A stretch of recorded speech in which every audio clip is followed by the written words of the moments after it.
when there are no gaps, they will like to create them. So for a team like DarkZero, they need to take a page in the book of what FaZe did, which was getting close to each other, not having enough big gaps, and making sure that there's a trade potential every time you face a Geekay player lurking around, especially on attack here. Getting rid of the Habana here, going to hurt the IT breach. You see a lot of teams like to Habana where the mirror is to counteract not getting C forward. Getting rid of that, let's see if they get rid of the mirror off of that, or they go with the Bandit here. Get rid of the Bandit right now, get rid of the Thermite too. You're going to see Ace coming out for the breach. You're going to have to carefully impact trick. Yeah, look at that. They bring the Mira, or they bring the Azami. Izami will, I'm sure, have the impact. They will place the Mira on that hard bridge. It will be all the impact trick here. They're probably going to Thatcher too for the C4 to counter it. Look for that. Well, of course, what we needed to do in a battle of North America and Europe is bring in some representatives from Denmark and Australia. That's why we got Dev and Pengu on the cast here. Gentlemen, what do we think heading into this one to kick off our Grand Finals day? That's a great question, Rain Day. What do we have in for us in a third place matchup when we thought we were about to enter the era of North America?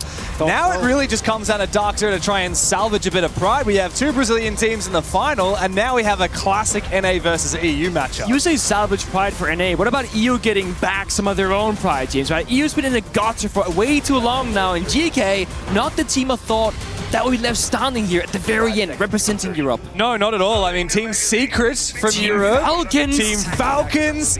They were both top 3 at the Six Invitational. We have Fnatic. They were there. Fnatic appeared. Like, how is it that it's Geekay, the last ones standing for Europe, but they can still salvage a third place finish here at the event? Now, for Geekay, for the Esports Club, they played with 3 main rosters throughout their history in Rainbow Six, first in the MENA region, and then in Europe, and then recently rebooting their entire roster after Six Invitational this year. They have never made it to top 4 before, Pengu. This is a huge moment for them. That's why I think this third place match is actually going to not matter more than usual, because it always matters, but I think the teams are going to take it just a little bit more serious because they want to get that third spot. Whether it's for the money, the fame, the glory of winning, proving to Orc that this was the right decision for the roster. Iconic was right. Thatcher brought out, denied any sort of C4 toss their way on the breach, but it's going to be impact grenades instead there from J9O. And this has just been the classic at this event so far. All about the mirror window on the breach, playing around with the hot destruction, the impacts, the C4, and so much of the round can be determined early on, because if you're successful disrupting that first step of the attackers, it's going to make the entire round from the afterwards so much more challenging. That's right, that hard breach ability becomes so much of the battle here, especially the way DZ like to play with those bans. Genano continuing to try and hold on to rafters for as long as possible, but he can always peel back that next layer. He might even be able to reinforce top rafters if he uses that Keeper barrier to cover him. However, we do hear some breaching going down from the Selmas. He will not get a chance to reinforce this wall of rafters as Upor has made his way inside.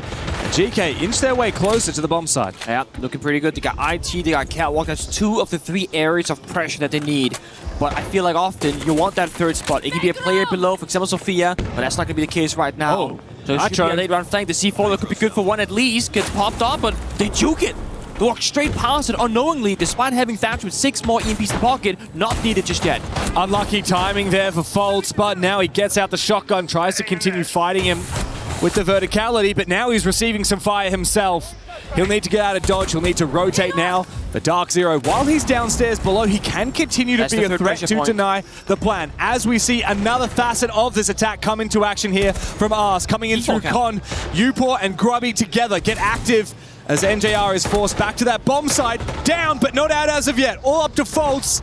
The man who wanted to pose for plant denial now has a 1v4. Grubby with the pistol to finish off the 2 final kills. Geekay swimming into the first round on Nighthaven Labs. Such great strategic understanding there from Geekay, though. Again, there's a young early roster here for the organization, but in the server, they understand the pressure points, when to push together, and also where their attack should be mounted from. It starts off on the breach, it's slow and steady, but they get the wall open up. And then very important detail, they have can opener, that second layer of hot destruction on York, who's playing the Sophia, and he walked into Coward Raptors right here, opened up the left-hand side wall. That applies so much pressure on the side itself, and it forces both J9O and Kino deep into the Aqua hallway, and that gives Geekay a way into the bomb site to get the first couple of kills and to start prodding and prying with those DMR angles.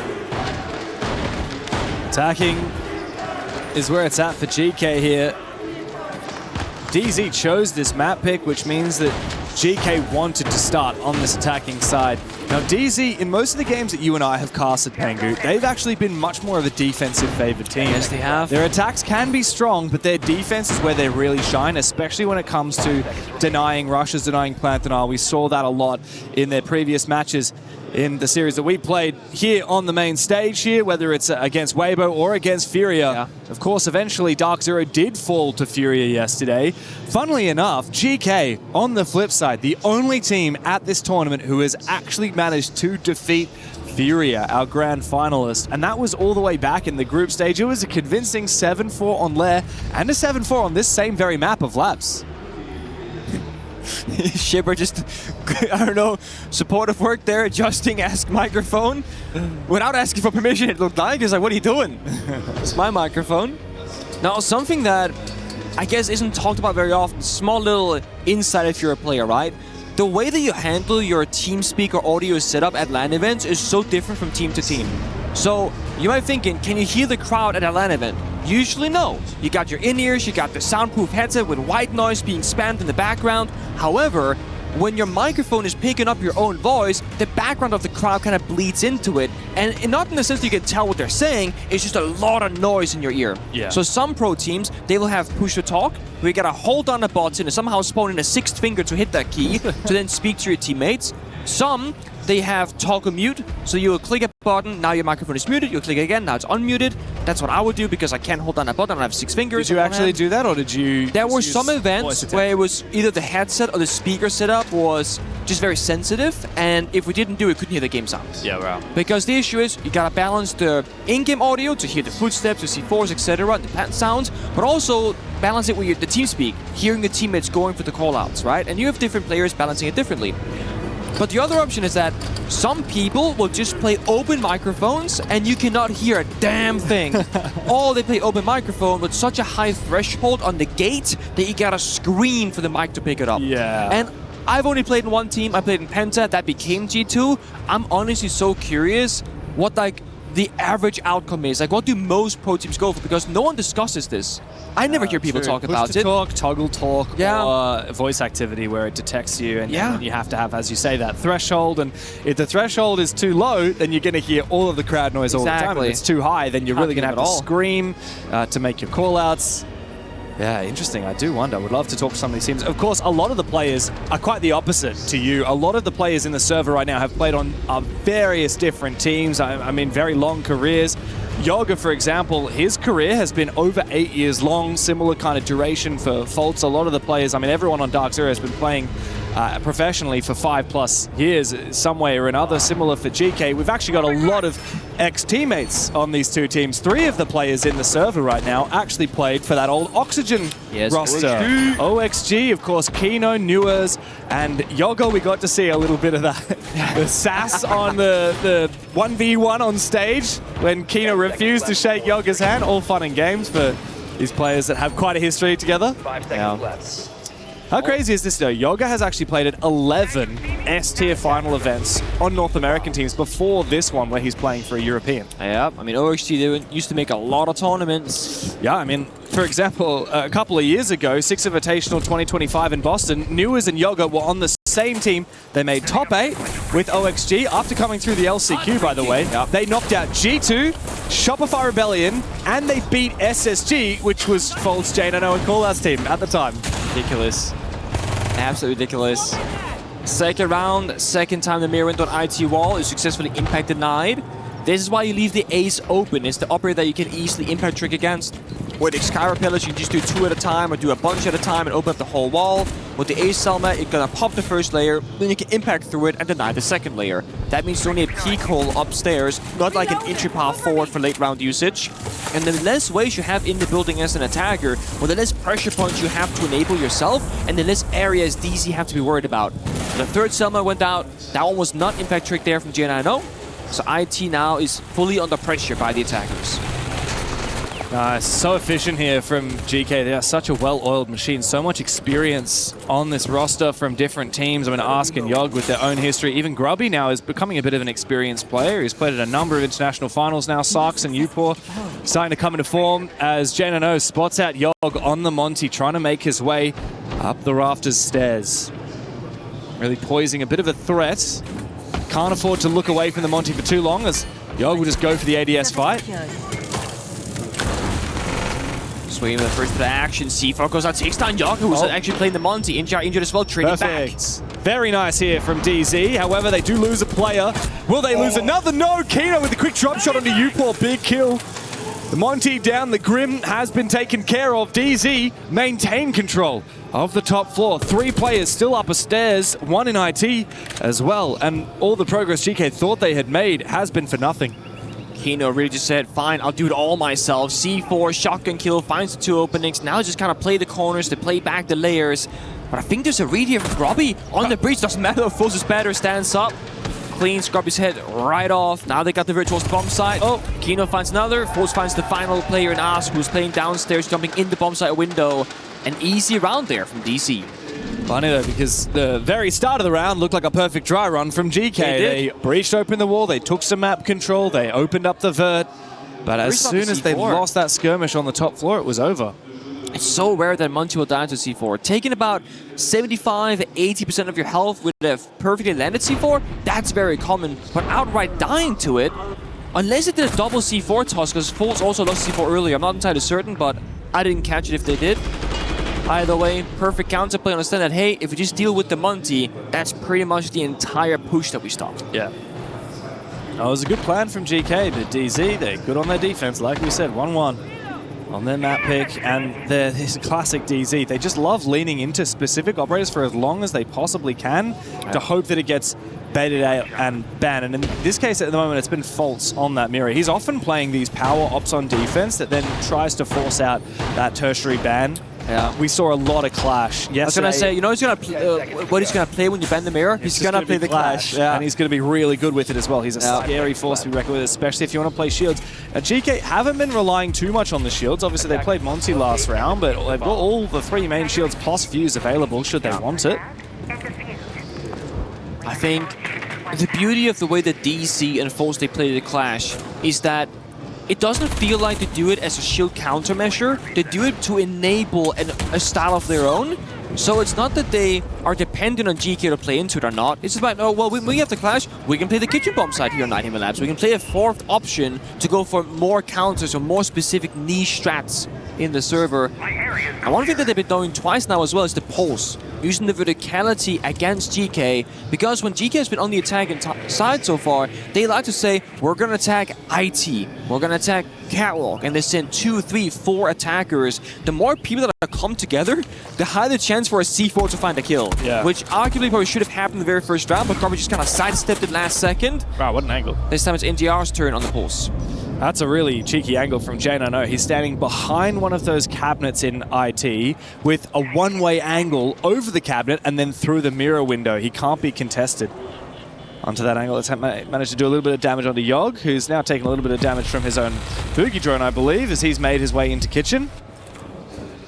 Deathmark fails as Mute Jam is helping DZ out, avoid detection from the Deimos as the Roamers continue peeling on back. Still 2 on the ground floor and 1 Faults all the way upstairs in servers. But it seems to be a push onto the bomb site. GK have realized that this roam from DZ is extensive enough that it leaves the bomb site vulnerable.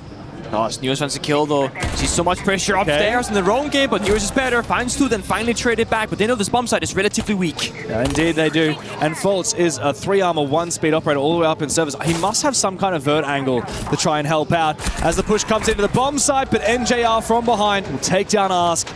2 versus 4 for GK, Sarks and Yog try and get active. Try and make their presence known, but they will have to recollect that diffuser before too long as well.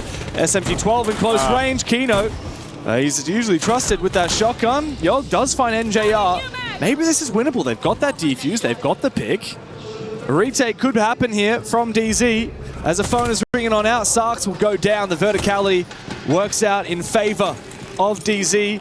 And Yog is forced to go into the 1v1. Bit of damage on Aquino, not enough as of yet. Worried about the flank from behind. Pistol comes out, 1v2. 30 seconds, still got to get that defuse. And both of his opponents are upstairs. Faults so patient the whole game. He was roaming upstairs. Finally finds the last kill for DZ from above. Very well done. Only one thing missing there from the attack inside. No hop breaching whatsoever. So single breach was closed off, enabling Kim to play inside of that small box. And the double wall leading to the bomb site, same story. It wasn't open. That means that Geekay have so few ways in throughout the bomb site. And the vert that they did above was used against them because they lost the roam battle. It's been an awkward position. Operator Band's expecting the Mira. On the flip side, maybe a Solid Snake, maybe a Monty. It's going to be the Monty and the Mira, yeah. I was thinking you do Solid Snake for roam clear if you're fearing that kind of gap-finding playstyle, or you take away the Monty because now again the Clash gets a higher value. If they do play the shields, it'll be Fuse, Blitz, or Blackbeard, all of which cannot exist against the Clash. And if they were to ban the Clash and not the Mirror, you just keep doing the Mirror stuff. Yeah. So this is again DC forcing their enemy into a lose-lose position. Yeah, it's classic DZ. They have so many good tools on their defensive side. They know how to flip between them. They have a very deep strat book. A lot of good shots, though, from the GK players.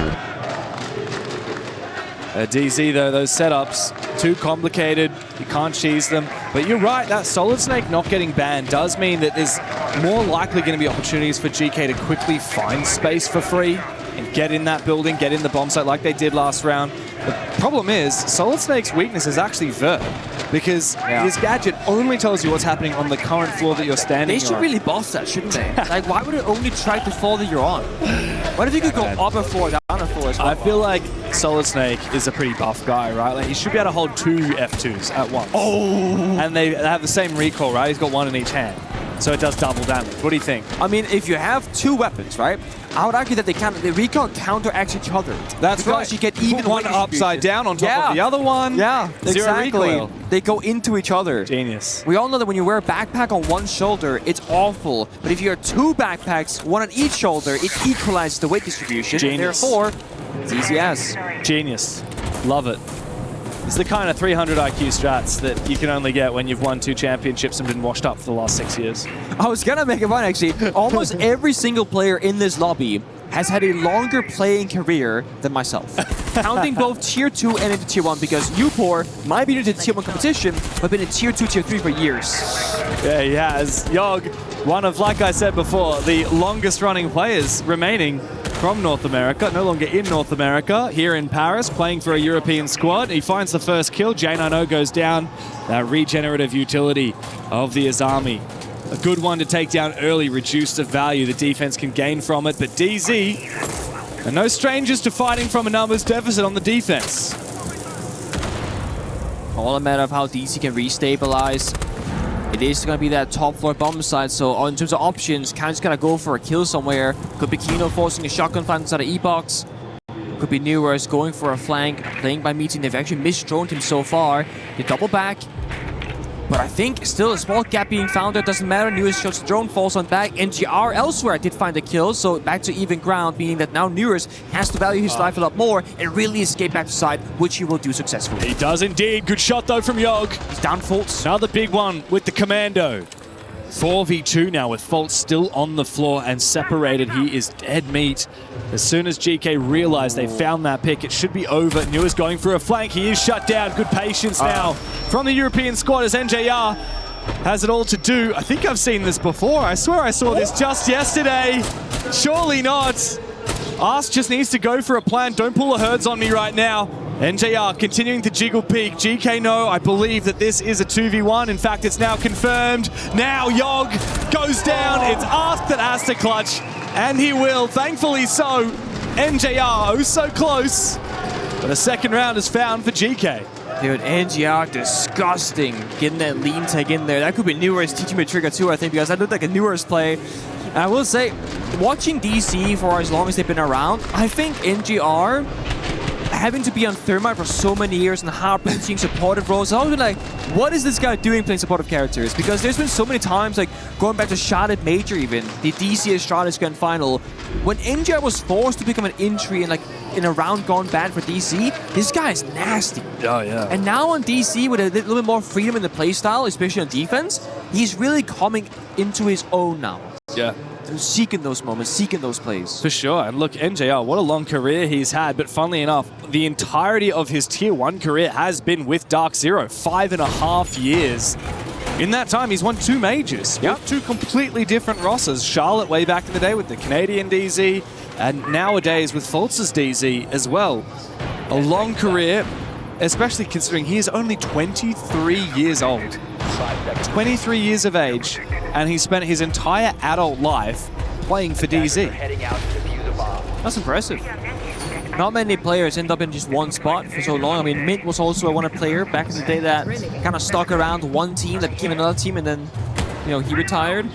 Hey, don't forget about Mint's esteemed coaching career with Unwanted, top performing team at Boston, SI. I suppose. Got to give my boy Mint some credit. I still have an old Flipside charm on my, I was gonna say same. my collection. It's in there. One of the OGs of the scene, one of the OG Shield players as well from NA. Yeah, you guys used to steal their strats and do them better as well. Back when I was a Flipside fan, I had to become a Penta fan because on the OG Clubhouse CCTV where no one played, they were the only team that went to it, and then you stole their strat and did it better. And you're like, these guys are the better Flipside players. Yeah, I was like, yes, I have to be a European fan too now. I love how much the OGs have done for the scene. I mean, we make the joke that, you know, this player walks that these players could run sort of thing, right? And it's really true. Sure. And speaking of NGR, learning from Troy, the way he started his career, and now teaching the young generation probably that he's going to have around him later in his career, same things as well. Totally. It's beautiful. A lot of young players, though, on DZ. Well, young depends on your perspective, right? 23 is the youngest age player for a DZ player, and most of them have had already very long careers in Tier 1 because they were those gunners picked up at 18 years old. Every single one of these players falls into that category, and now they have the experience to be major champions. And so they have done so a couple of months ago. Now they need to fight here. 2-2 is the score as an aggressive run out from Fultz does not pay dividends. Good trade, however. Geekay restabilize. Sarks manages his pick on IT. Kino wants to lash out again. As DZ fall back again, they're happy to give up top floor control to GK. There's a good two-fanged attack there. The catwalk window with the IT breach working well together. But time has been taken away here from GK, and they still have attack outside the building. They haven't progressed close enough to the bomb site itself just yet. I mean, if they want to go for it, just like jumping in the side window, they're free to, but super risky. JR's covering one side window, swings it actually, and gets shot down. That right there loses them a bit of control by that B bomb site, forcing Kino for a rotate to retake that position as best as he can. GK is so patient. I love that from them. They're so quick at the start of the round with their setups. They've dry run 100 times, but when they're in the advantage, they don't overcomplicate things. It's a 4v2 right now, 30 seconds remain, but this bomb site is very hard to plant safely in because you can be denied vertically from above or below or flanked on the bomb site. Both players on the site here for DZ. GK, though, be careful. Don't expose yourself one by one. Why are they exposing themselves one by one? Sarks makes it a 1v2 now. He has to get that defuse back again. Thankfully, Grubby doesn't let Kino get away with a clutch, and GK will take the lead. Again, way too close for comfort. Newer is doing such a great job fighting back and isolating those kills, but I will also have to say this, swinging for the third, that's the adrenaline most like saying, oh, I got this, I'm gonna keep going, right? I'm fired up, and then he gets shot down. He's kind of mid-air vaulting down, not a great spot to be in. He had a crossfire with Kino, who was watching it all with him. So you can argue a little bit there, unnecessary for that final third swing. 10 seconds remaining. Attackers recover. Good end of the round from the young guns of GK, though, Sarks in particular. A young Italian making his debut onto the main stage here at EWC. One more round left in this half, Pengu. DZ picked the map. Tell me what you told me this morning, because we've been talking about DZ a lot during this tournament. We've been saying, well, major champions, one of the tournament favorites, DZ, Wildcard, and FaZe were our three championship contenders as we saw it coming into the event, right? But you were telling me you actually think Geekay have a shot in this match today. I do think so. I mean, DC, they haven't been... Oh, so I didn't watch every game of Salt Lake because we didn't work it as casters. I watched it passively. I was as a content creator, whichever. But looking at them, having caster games here at EWC, it does seem like they're a slightly weaker version of themselves. Sure. And FaZe have shown signs of that as well early in the tournament. I think Fury started off looking very weak and vulnerable too. And I think GK right now, having that same kind of Cinderella story as, you know, your wild card, your team secret, where they're running off just like passion, the fumes, and they're just like so excited to be here, so happy, not feeling that kind of pressure. Whereas DC, they have probably in their own minds let themselves down by playing for third place. They should be in the grand finals as the next matchup, trying to play for a trophy. 100%, but look, DZ, they've been really good. We've seen a lot of high-quality siege from them, but they were also 2 rounds from elimination to CAG in the group stage. They were 2 rounds from elimination against Weibo in their quarterfinal. Exactly. It hasn't been all sunshine and rainbows for DZ, and right now, fighting from behind on their map pick is not a good spot to be in, especially on their preferred side of defense. They got that pocket pick, right? The 4th bomb site unlock, Clash enabled as well. Finally, in the 6th and final round and a half, it's going to be Kitchen. It's the classic DZ. We love Kitchen. GK have seen this probably 11 times in the last 3 matches that DC have played on this map because they do go there at a high frequency. They attack in a very unusual way, doing a full sweep from Catwalk IT in towards Pillar to then get the verticality above the bomb site. What they want to do is box DC into a corner in an unfavorable spot and then take the side control in a 5v5. The only issue is, by going for full map control, the timer is a much larger problem as there's so many areas to check, to drone, to clear, and so much map to keep control over. And there is a small gap right now. I think Kino has gone more or less unnoticed here by Top Aqua. There is a flank watch drone, but nobody's watching it at the moment. I saw it placed by Ask early in the round. They know. And indeed, there's a flank watch player. You pour potatoes a little bit. Thankfully, he still withstands and finds the kill. Now he's continuing to watch up on the top floor as DZ have this roam up above with the ADSs and the keeper barriers, but bedded into movement here from NJR. Grubby moved all the way from the other side of the map to sneak up this staircase and cut off DZ. GK are reading them like a book, and now DZ must rely on some hero plays on the bomb site to win the round. GK right now has to play for kills because Yoke is outside the building with the diffuser playing as a capital operator, but guess what? They got the full map control. They got the vert up above, Yoke in position on the window. If they can figure out where 2 or all 3 defenders are, they can use the smoke and fire and just guns together and just brute force the bomb site because they have significant numbers advantage, because Nero is so on health. Dokubikol will take him out. He has to answer it. Yeah, you're right. He has to, and so he will. He can be spammed again shortly by Sarks, but J9O finds a critical kill. Newers will fall to Grubby into the bomb site now. Faults on the Clash, has to have an impact, but he is shut out of it. It's J9O 7 seconds. to try and save the half for DZ, but the plan is going down from Yogg. Good damage though. How does that happen? Yogg team kills. It's now a 1v1. Yogga cannot afford to lose this. The Clash shield against J9O. Yogga has to land this shot. J9O looks for the rotate. He might be able to move around, go into the other side of the bomb site, look to try and take the advantageous position, boosted up, bit of damage, 1 HP, now for Yogg. He just needs to buy more time. J9O up and over! Yogg clutches the round for GK. 4-2 in their attacking half. With the Clash shield as well. What an incredible way to find it. We're getting into the halftime side swap. Let's listen in. For supply and command, if we go back to defense, keep in mind all this guy is doing right now is he has a cam inside a Raptor. He's waiting Jack either as soon as you get aggressive towards like the Raptor door, as soon as you layer out to hop in and take that space. So if we want to play the pulse off that bulker, we can. You can look for a micro there. Like basically, they'll have one guy on the roof holding the water door, and then he plays like close off the window and looks for that hop. So if we identify there's no guy on the roof, we can call Kino to swing that, or we can just say fuck it, and then consolidate back a little bit quicker towards the globe side. That's pretty much for both supply and command. It's got to be kind of one or the other, because they're just ripping that gap on us the entire time, and Jack's by himself. So either we go with Jack, have 2 there extended, one helps for like the Raptor door tool side, the other one holds for that, or we do the pulse micro, or we just consolidate back. It's kind of one of the 3. But we can't really just do the solo extension like that. It's not panning out for us right now. Heard. Yeah. Heard. Okay. Heard. On the attack side, just a reminder what I talked about. First, triple, so For basement, it's again probably going to be like the first floor explosion, and for storage, they usually like the Kina jump with the Thatcher on the side, and so kind of be Yoga prepared for that and like think about how you're going to play against Start close window, I guess, Yoga. I'm gonna do the bandits right on the basement because they probably gonna let it open. Let's see the bounce. I think if the bandit is open, then just play it on like skip it on the top floor, I think, and play it only like basement and if needed on the storage, because otherwise they will have like Zofia to counter it. Yeah, one more thing. I think for top, I think we should like expect like crazy stuff. So in the early rounds, guys, the one thing I'm gonna. The voice of a very deep man right there from Shepard. Yeah. Again, the most I've heard this man speak throughout my entire career. And again, very strategical about the operator bans, the possibilities. Not saying, guys, let's not play the bandit. You guys can play the bandit on the basement. But also, let's watch the operator bans first as well, right? It's like, don't overcommit to the plan until we know it for sure.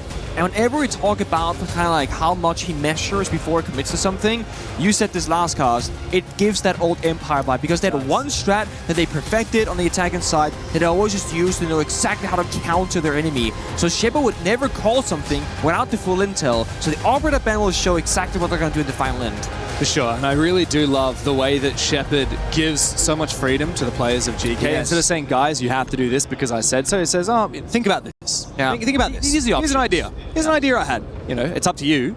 Bandit actually gets banned in the end of it by DZ. So I guess Shepard will not be able to be getting his teammates to play that. But the only way that works, the only way it works when you have a coach who gives a lot of freedom, though, is when you have players take initiative, right? Shepard starts saying what he wants to share, and then Ask will go, oh, I could do the, I think, oh, Yogg, I can play the bandit on this, whatever. Yeah. And it's okay, but that wouldn't work if you don't have players taking that initiative. Totally, and I did hear immediately after Shepard finished speaking, I heard a voice getting active in the comms, and I wasn't sure if that was Ask. It actually sounded a bit like an Italian accent, so I thought it might have been Sarks contributing his opinion. I couldn't quite tell. I haven't spent enough time with Ask, Sarks, and Grubby to be able to tell their accents apart and to be able to tell exactly who's speaking. But yeah, interesting to hear the way that the comms pan out in those halftime role swaps. Also notable as well, we talked a little bit about this, but for DZ, they spent the first half of their tactical, or rather the role swap, trippy. because they're talking about what just went wrong, right? But I did notice right at the end, before we cut over to the GK comms, Callout says, okay, that's for defense, for the attacking side, and then he starts talking about what's about to come. Yeah. But it's interesting, like almost like a mini 1-minute debrief of what happened last half, so that if we do get to overtime, you have that back in the back of your mind. You've already, there's nothing what's the word? Like unresolved, right? You've still talked about it. I think it's an interesting concept because obviously I never played during the halftime, like we messed this up, or this player didn't take responsibility for the mistake that he made, or I don't know what we're going to do on defense, and that's actually kind of out of the current present.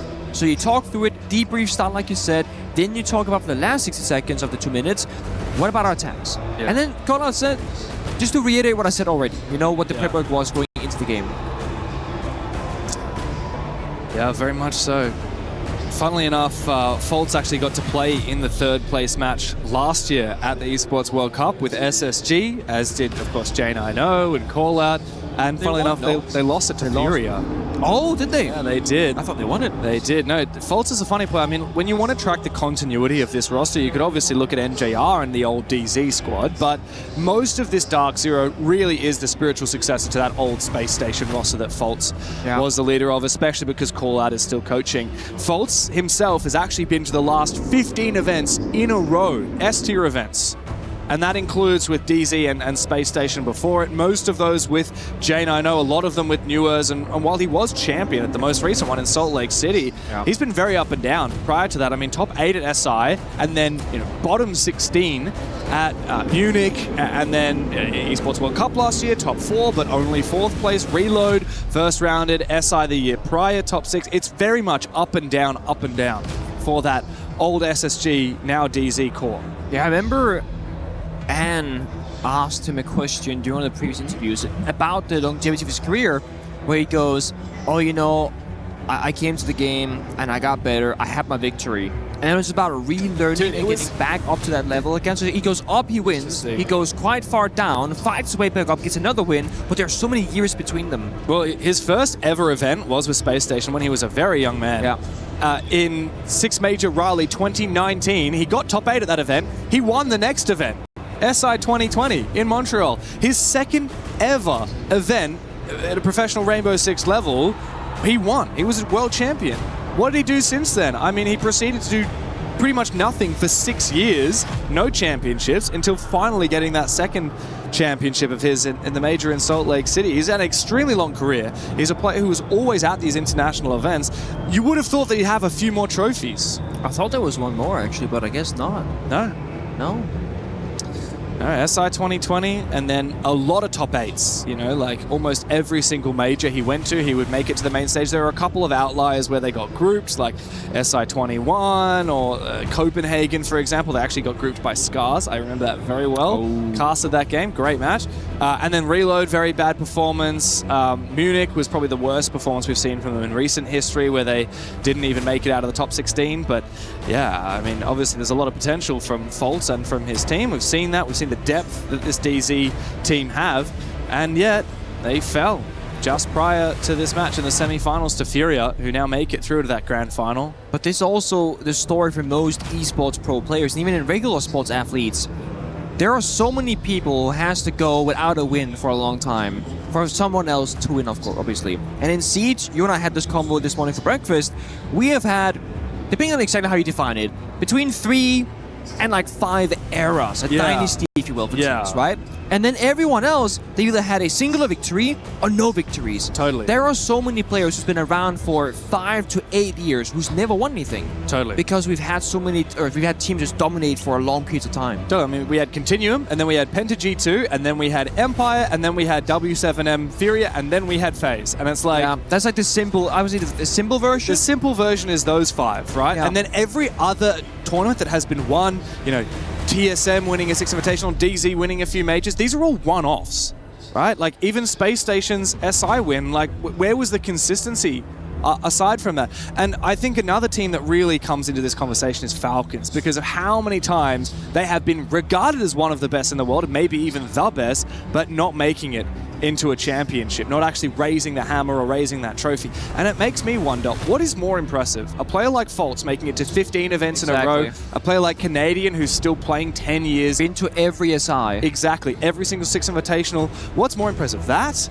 Or, you know, Penta G2 winning everything for a year and a half, or W7M being the undoubted best team for 2 majors and a 6 Invitational, or FaZe being in 3 6 Invitational finals in a row, winning 2 of them.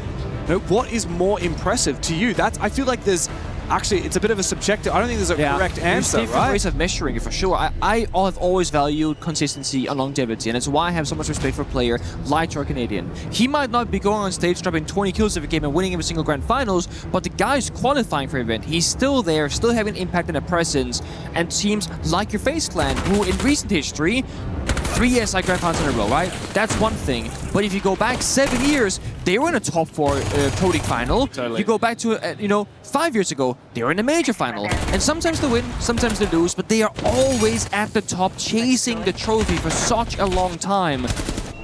And then, like we said, we have teams that, I mean, look at Beast Coast, right? Out of nowhere, bunch of rookies, they win a major. Sure. And obviously we had Munich where the core did it again, but it's like, no one expects that to happen. But that's been the story of Siege. A team out of nowhere, even in Team Secret recently, they will win the tournament, surprise everybody, and then kind of disappear. They'd be good for 6 to 12 months, and there's always a different array of reasons as to why that happens. For Team Secret, for example, they got poached to pieces. Unfortunately, you know, the conditions at Team Secret, the salary, whatever, can't compete with these other organizations like M80 and Falcons and Wildcard even. But yeah, it's a funny situation, isn't it? But I think there is no correct answer about what's more impressive. No, but it's about what you value. I think you need trophies, though. Like, you can't be like... Can you be the best player of all time and have never won SI? Because that's a debate that Shaiko. I mean, I don't think Shaiko's the best example. I am, like, very much... I think there's no right answer to a lot of these questions. I think there is a right answer to that. No, you cannot be the best player of all time and not have won a world championship. That is just, it's just impossible, right? Now, if Shaiko won the next world championship, maybe he would be in that conversation. But right now, he is not eligible. It's like our club championship. Well, he's in the conversation now, but he's not stamped on the letter, you know? Well, it's like, you know, here, the EWC format with the club championship, you could have the most points out of any club, but if you have not won in any specific game, you are not eligible to be the club champion. You have to have a win to own. That's right. You have to have a win, and you have to have a certain number of top 8 performances as well, or top 4 performances. We'll get our club championship reporters to get you the 100% detail on that. But there's something there.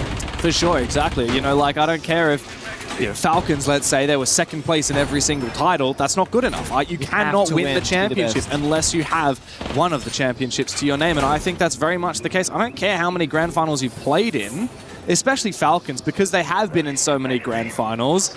At that point, you were the favored team so many times, there's got to be some kind of curse. And look, I'm not a superstitious man, but the number of times Falcons have been to a grand final and lost it, I'm certainly feeling a little bit superstitious. I think they've been gunning for Troy Canadian's record. Because Troy used to be the man who had suffered the most grand final losses before, and I feel like we're probably in a pretty equal area now at this point. Well, speaking of Shaiko and G2, I saw Shaiko yesterday. He's here. Yes, yeah, he has been. He was in our green room. He just spawned in. I was like, hello there. What are you doing here? He's hanging out. Oh, man. Yeah, no, Shaiko's been here the whole time. I actually saw him riding his motorbike the other day. Oh, did he you? has a mean-looking motorbike. Oh. Very badass. Living it up on G2. Gotta be careful. Yeah, the motorbike is kind of cool until it gets too scary, you know? I'm too scared to go for that. You don't even have your driver's license. That's my point. I'm too scared, man. I got a little scooter that's, you know, not license required. It goes 20 kilometers an hour. Right. Oh, you've got like an electric scooter. Yeah, like that's cool. Those are dangerous. Xenox broke his arm riding one of those. Oh, right. Guess I shouldn't be talking then, right? Yeah. Oh, well, we're back into the server. Thanks for bearing with us, guys. We're into it. It's 4-2, and we move into the second half. So now DZ, for the first time, show us what they've got on the attacking side. This is their map pick, though, so they need to bring a little bit more energy than we saw on defense. Otherwise, this could be yet another fairly disappointing result from DZ. Hold your horses right now. Side swap, keen on the Blackbeard shield. That's going to bode well for him. He's a phenomenal shield player, this man. He's waiting for the right call, the right time. Mind you, he has the shield on his back as the Blackbeard, giving less sound cue as to where he is. He doesn't sound like a shield operator. He just sounds like a regular dude in the server. Yeah. But he is not regular at all. He's going to jump in that CC window and take the fight towards Grubby. Oh, nice little fight there, close range. Kino takes a little bit of damage from the barbed wire, but he should be able to smack that away. And once NJR destroys his Kiva barrier, he'll be able to contest and prevent Grubby from continuing to peek aggressively. Ooh, very nice. The air jab from NJR. It knocks Grubby back and allows Kino to go for that ADS fight. Early advantage now for DZ. Air jab wasn't hurt there from Grubby because like too much sound, too much chaos in the server. Smoke canister explosions. Oh, the drone hull could net you some damage here, but Sax does not fire at the opportunity, and the wall being broken open here. A lot of pressure applied once again. Probably has to either go for a swing or fall back behind the Kiba, but that's only temporary cover. Once that gets shot, it's going to be either proning on the floor or forced to fall through the back. Looks like DZ are in good stead now. Even though Kino is low HP, he should be able to withstand a few more bullets to the feet before he goes down. He's actually rotating the top blue, so he's likely to try and fight Ask in just a moment at the top of the CC stairs. Newers finds a very nice angle. Nice shot from Sarks, but now he has to worry about behind him because he's lost Ask at the top of the stairs. And Fultz will work together with the Blackbeard to finish him off. Wow, very explosive split push from DZ. 3 avenues towards the bomb site. They deal the damage, and they rip GK to shreds. I like how simple it was. It wasn't about a ton of different layers and utility and counters. Like good crossfires, pushing together, utilizing the Blackbeard, playing on the air jabs, and just 3-2-1 connecting. And we saw some of the player interviews. I'm not sure it was Fultz or J9O. I think it was J9O actually, saying that yesterday's loss kind of came down to small details. And we know we did wrong. We fixed them for today. And this was a much better look on the attacking side than what we've seen from DC in the last 2 days. Yeah, indeed. Indeed. Now, moving into the second attack, they'll have to go down to basement, and GK have thrown a few curveballs here. Unusual to see a castle pick. I wonder what the plan is here from Grubby. How much these will be on the bomb site to slow down a potential rush? Because I think, if I recall correctly, at the halftime swap, Shepard actually called watch for this rush or watch for that rush. And sometimes the castle is good at slowing down the rush. Of course, you can destroy it with the Blackbeard or with the Zephyr. In this case, both are being brought. Shepard also said be careful of the Thatcher. Okay, no Blackbeard here as the repicks come on out. A lot of options here for DZ. They've got Vert, they've got explosivity on the bomb set, they've got some hard breach. I think they brought the Ace instead of Thermite. Leads me to believe that's not going to be a rush because you don't have a lot of space to work with using the Ace operator. But it definitely feels like a late round plan execute. The Thatcher getting in there, the Ram for the verticality, the Blitz for roam clear and planting later on. Keen to see what the plan is gonna be. DC, all about the process, the step-by-step action. That's step number 1. And it's free, because Bandit and Kaida bend away, and Mute doesn't even stop the summer charges any longer. And that's also why there's no Mute jammers on the wall itself, because what's the point? So you put the jammers elsewhere for drone denial and gadget denial. That might enable them to roam a little bit longer on that top floor. GK on the bomb site will use the mirror windows, but that's Selma. Oh, wow. I mean, great worth usage. That is, yeah, 100% worth it there for Ask. It's a huge cost, very expensive to waste your only C4, but it does keep his mirror intact, and there are no Selmas left now for NJR. If you were to lose the mirror window, the roamers have to fall back to support it, because you cannot solo hold the bomb site without it. But without the C4, you can't go for plant denials. Maybe this was baited by DC. They got the EMPs as well for double ups. Good smokes. No nitro cell now for Ask to try and deny this. plan will go down for sure. He's right in the middle, and they don't have information on where that plant's going down. The gas goes out too. A C4 is too late. Had that been slightly earlier there for Upor, the plant would have been denied, and DZ would not be in a post-plant position. But now the retake is nigh impossible for GK. DZ just outside. The smoke grenade will go out. Ask will try and long arm this. He'll try and get the angle with Yog and Sarks to try and cover, and it's working. Newers taunts in the all chat, but this seems to perhaps be working for GK. Ask will continue holding it. Nerves of steel for GK. The ninja defuse. And DZ might have had a nice rush, but they got to be careful for those retakes from GK. Oh my god. I mean, usually there's going to be a freebie, but playing a little too far on the left-hand side, and the long arm was somewhat possible, and DC didn't have the verticality for the post. Asked it in the old chat, maybe not a good spot to plant. He also said, nice job, in the middle of the 5v5 action. It was pretty... I think Newers was the one that said that. Was it Newers who said it? Right after he died, Newers said that, and I'm like, bro, you're 3v4 right now. And it's not a good post plant whatsoever. That is incredible retake, though, I gotta say. I mean, if DZ had 2 players upstairs, surely that's unlosable, but they didn't have anyone on the vert. I think the only player on the vert was Newers, and he was the one that got taken down. It's one of those cases where it's such good strategy from both teams, right? The Selma charge baits out the C4 as a possibility. Then they recognize, guys, planting is to be quite straightforward. You only have one C4 now, maybe, and smoke, but they're both roaming. So you can get like halfway through the plant duration, then they arrive by the bomb site. And we got Thatcher as well to kind of go for the counter. The only thing is, had Kino been 2-3 steps further to the right-hand side, the angle is much more in their favor. So a strat successfully executed, just the post plant didn't go their way. Technically a good round for DC. Yeah, but I mean, we talked a lot about this in the DZ versus Furia game and in the DZ versus Weibo game. You can have good macro, but sometimes games are won or lost based on tiny little moments like, does that plant go down? Does that defuse come out? We saw that especially in the DZ Weibo quarterfinal. Yes. There were a lot of smoke plants, and DZ were really good at denying them. Yeah, they were. Again, DC usually the team to win the retakes themselves, but this time it goes against.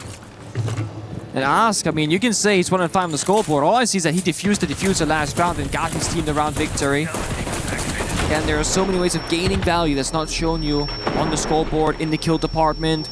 Kino right now, for example, playing the shield operators. I mean, he's doing such a big job, everything out from map control, clearing player positions, gaining information, even if you might not get a kill. Oh. 2 rounds in the lead now for GK on that defensive side. DZ, a lot of work to do. Now, this top floor attack last time was impeccable. They started with control of IT, control of rafters. They quickly pivoted, took top blue very quickly. Now, not a C4 for Ask to try and... Oh, actually, impact almost works. The second impact will destroy the Selma, but not before a hole is opened up underneath that mirror. Yeah, underneath it. The mirror is still there. Technically, but you can't really play on it safely as you'll be exposed to below it. Not a good time. So DK, I think they've read the situation. There's going to be a backside take right now because Yogg is cleared out rafters. He's peeked IT outside and he's like, okay, there's no one there. Oh, wow. Big booms downstairs. C4 not for that reason because there's dead player C4 at the end because Sox went down. Super low on HP. Sox already dead. It's DC starting off with a statement. NJR can't sprint thanks to that Thorn Trap. He is limping. Now that air jab could actually be shot if Upor perhaps gets close enough, or perhaps if he wide swings, it might actually detonate and force him back. Now he's just prone on the floor. And it looks like J9O might be moonwalking. Is everybody moonwalking? I think everybody's moonwalking. I see a moonwalk as well, James. I don't like that. It's a thriller. Ooh. That is actually a tough situation. I'm going to have to assume that the players also know how to play. I see them with their hands in the air. So this is a tough situation to call. There was a 5v4. It wasn't like nobody was dedicated. I'm not sure what the angle is here. Do you just replay it? Do we have to talk to the admins? I'm not. You know what's great? You know what's great? It's not our job. Is that it's not our job. It's not that. But the not our job to make the call about what we do, and we have to rehearse. Well, this team might have had the advantage. Well, this team would argue the opposite. And well, okay. Do we want to give our opinions on who had the advantage? I think we should get a player from each team to plead their case to why they should get the round victory. That's true, like a debating battle. Debating battle, That's a great idea, like both of them stand up. You know what, if we get like Call out up the front, you know exactly what he's going to say? He's going to say, I don't even care, I just want to win. I just want to play the game. Let's just replay it. Let's just replay it. I'll just play That's the most fair thing there is to do, right? I think we're probably going to end up replaying that round. Like, look, it was reasonably even. Socks will be happy with that. He died early. Upor was low on HP, but the attackers had low time. So. J9O had like 1.5 kills with the 3 big booms, by the way. 1.5. Because he killed Sarks and he got a ton of damage onto Upor. I think he was like half HP on the Warden. Yeah. I can only assume that we'll probably replay that round, but we'll get the call from the admins before too long. Don't worry, everyone's loading back into the lobby. I can see that almost all the players are back in the lobby, so we'll be starting again very soon. Did you get my Michael Jackson reference? When like everyone was moonwalking, I started singing Thriller. Yeah. Did you get it? Yeah, I was afraid of getting copyright struck, so I didn't want to... Oh, you think I'm that accurate? Weren't you? Well, I mean, I caught it immediately. You're spot on. Well, thank you. If only people could see the dance moves you're doing at the same time. Oh, now don't. The music video. People aren't ready for my dance moves. Yeah, it's weird because we have the top-down view on a second monitor here, and you look at the, you know, what everyone is seeing on the stream. It's like it looks like a game is happening. Yeah. Look to the middle monitor. It's like everyone's been walking. Yeah. Everyone's standing still. A little bit of a moonwalk. A little bit of a moonwalk. Oh, I see someone getting active in the chat. I can see the game has started. We're back into it. Back into it. I do find it really interesting when I see players typing in the chat, and then I can see on our top-down monitor that there's no convo in the chat, because that tells me they're typing in the team chat, which means it's just notes to their own players on their team, which I always think is really interesting. We noticed that the other day after the tactical timeout. I believe it was from Callout. It was from DC. Yeah, it was from DZ, doing a lot of typing. Taking some notes in the chats. It's a cool idea. I've never really thought about doing that. I only ever use the team chat to say, you know, like you say rush B in the all chat, and then bracket in the team chat, actually rush A. Okay. Drops in chat for Black Ice. No, guys, if you come up to Pengu at the event and you say, can I have Black Ice, he will personally give it to you. I will not. This is hearsay, this is slander. But I know of other games where you use the in-game chat as a tool. Yeah. One of those games were here. Which one is that? I think they were here. I see a lot of smack talking. Is it League or Dota? Was League of Legends here? I know Dota was here. It was, I believe. Okay, I think it's probably early weeks then. Dota definitely was. I think so. In League of Legends, you will type down in the in-game chat the cooldown of summoner spells. The flash, for example, and teleport, whatever. That way you're kind of tracking in-game exactly when they come up, because there's no tool built into the game that tells you. And another small thing that used to be the case in Siege. Yeah. Nowadays you have a drone counter, right? Yeah. Back in the day you didn't. You used to type. You used to say it, so like drone phase 1, 2, 3, 4, and then when the prep phase would end, if you're a team that's forgetful, you just type 4 in chat. Yeah. And then when you start killing drones, you just ask them, what's the counter again? You click the in-game chat, it's 4. So now it's 5. League of Legends was actually played already. Yeah, I thought so, okay. Do you know who won it? I don't. It was Deep Boss. Oh. Random. I think I saw the quarter or semi-final, not the grand final itself. I mean, Deep Boss winning is not random, by the way. Just saying, that is not random. Are they like one of the best? They're pretty good. Oh, Carmine Corp came second. Oh, did they? I didn't That's kind of see. I saw T1 losing. That's the game I was watching. Yeah, they came 4th in the end. And Dingy 3rd. Okay. Yeah. Interesting. Wow. I like some League of Legends. Big fan. You know, the game's still to play, so obviously we've got the championship of Siege today.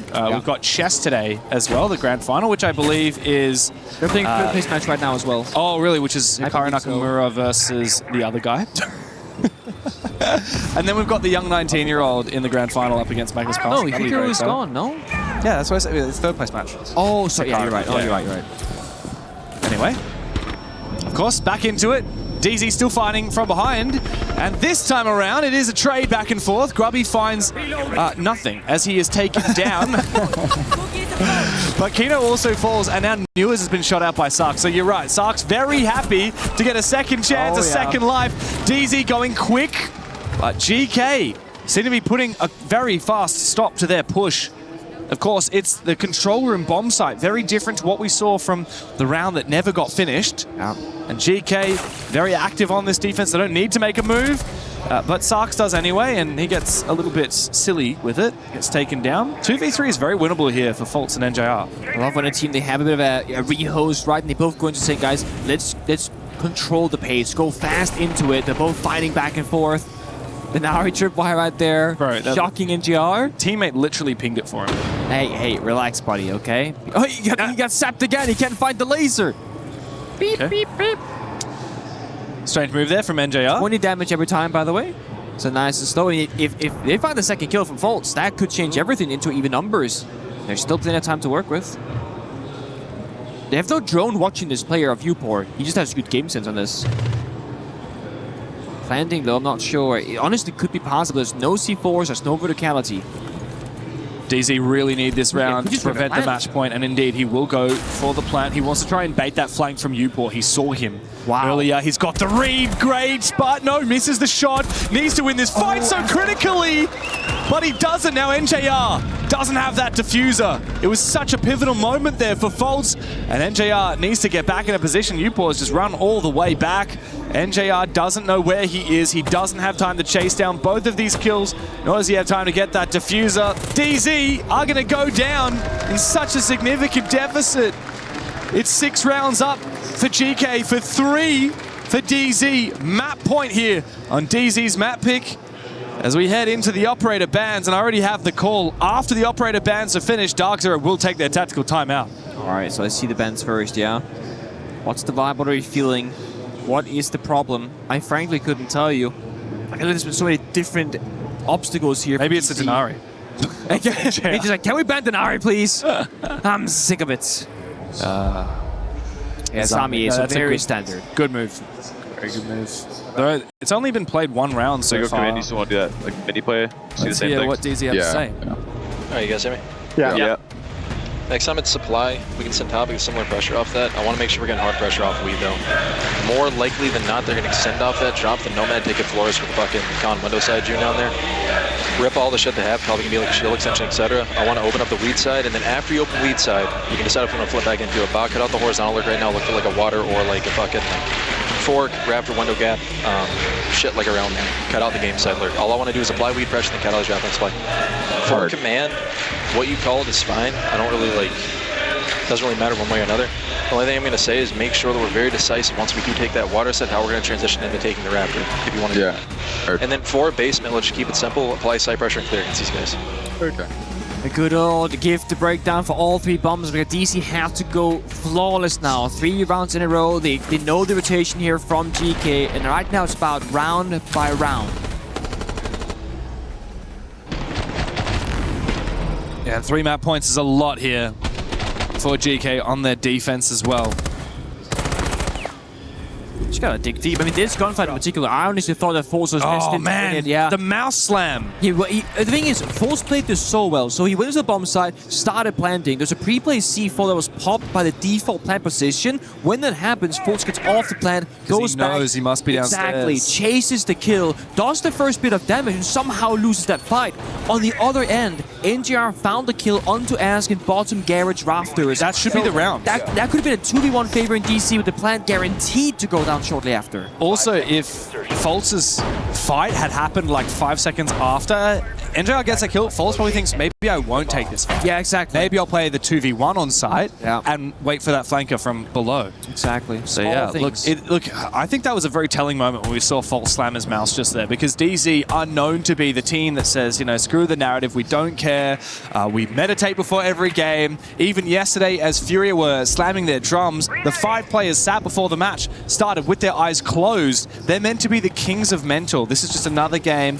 It doesn't matter to us. But clearly it matters a little bit if Fultz is having a reaction like that after a missed gunfight. Is this spot from Grobby like actually playable. The bottom catwalk window that you just look towards, the rappel ups are down outside the door. He plays it a lot though. I know, but with this shield, I mean, you gotta be a little bit crazy to play in that spot, right? But sometimes you need that bit of flair, that bit of like, I'm gonna do something so completely outrageous that my enemy won't even be ready for it. Sometimes you have to take a risk. It looks like DZ want to do that right now. Kino gonna make his way up the stairs. Pressure from outside the balcony. The mute jammer. No, it doesn't stop the blitz. And Kino will find that kill onto Ask in his common position that he's been playing for most of this game. Now DZ, with the numbers advantage, can pivot. They don't have to hard commit to this one-directional push. They could go for a split push like we've seen from them before. Geekay don't exactly understand what the pressure is. Jump happens to the roof still, just holding an angle. NTR gets a freebie. And now Kino on full HP up against just a singular C4. That means that Kino has almost no ways of being counterplayed. He could just walk on in with the smoke grenades, with the Incubator, the fire from Capital, and this could very easily become a plant or a kill round. DZ don't need to overcomplicate this, but they do need to make sure they don't just fall into the same player crossfire from Grubby, Newers, and Kino's on the floor! Surely not! This can't be the way that DZ let it fall out of their hands! And into GK! It's 1-0 up in the series for the Europeans as our major champions once again. And the main thing is we're starting to see a pattern of DarkZero losing the first map, picking up exactly what kind of playstyle they're facing, and then adapt and come back from it. So I'm not too worried about DarkZero. They're gonna go onto their map pick now, especially I think the fact they're gonna start attack is a blessing in disguise. I know this map is usually defender-sided, but this gives them the opportunity to not have to deal with that a little bit of worrying of the lurking playstyle of Geekay that especially is strong in attack. They will start by being proactive. They remove Asami, that will make obviously the piano side much easier to attack. And now as we look at this, obviously Geekay does not want to face a shield on the side of DarkZero. Kino, they were talking about second best shield player in the world. So some of those bans coming through. Iconic, what are you seeing here? Getting rid of the Grim. Grim's going to be a great displacement operator to be able to shoot the bees in and get information for your team. The Wamai too is going to hurt the extension. A lot of times you see the C1 being a pivotal position here with the Aruni gates or the Jaeger. So it's going to hurt that extension right now. And you should see a lot more Aruni/Jaeger coming out on the top floor sites. All right, gentlemen. Well, the round is set. The map, we already know where we're going, should be Cafe, and this one could be a big one. North America trying to bounce back, or will it be Europe that reigns supreme in this matchup? Let's send it back over to your casters, Dev and Pengu, to kick us off map 2. Thank you very much, Rain Day. Welcome to Cafe, Pengu. Can I take your order? I was thinking about it for a second. Yeah, I'm not that hungry. Really? Well, but how about this morning? Do you remember what you ordered this morning at the cafe? An omelette. And do you remember the coffee you ordered? I got a crème coffee. Café crème. Café crème. Café crème. Un café crème, s'il vous plaît. I got some bread with butter and pain. Pain avec confiture? Yeah, something like that. It's like something framboise. I don't know. It's pretty good. Sorry to the French. We have a little cafe near the hotel we've been going most mornings. It's good. I mean, I was going to order a banger of a series, but that's just me. Oh, that would have been a good answer. That would have been. I wasn't lead a horse to water, but you can't make it. Yeah, I wasn't ready for it. I'm not gonna lie. I was in my own head. I was thinking about like making a point about the Monty, the Sami, the Ward, but how much influences, or my rather, how much influence it has on like the piano aspect of the map. And then we're starting downstairs in kitchen. I'm like, this doesn't matter. Hey, piano is still relevant. J9 has just made his way upstairs already. There's no enemies. This is Tim, on his lonesome, on his handsome, walking down the red staircase, fighting for that map control. Nice little way though to use the RAM. Obviously, you want to use that to get Vert, but you can also use it to hop breach, as we saw from J9. So nice little way to start the roam clear. Once you finish the roam clear, you can start getting to the main job, which is the Vert for RAM. Shout out Kino, by the way. Bro's playing Fuse Shield. I'm a huge fan. Dedicated. Yeah, and this is one of the few bomb sites, I think, in the whole game where it actually does have significant value up against others like your Maestro, your etc. Great value there from General. Finds a very close to U-port. That's the Warden and the C4 and move from action. But the thing about the Fuse here is that you can pop it down on the soft floor, break apart the Vulcan canisters from the Goyo, any sort of setup with the barbed wires, the deployment. Okay, we're hitting our teammates with the MP. That's fine. The second one hits the correct mark.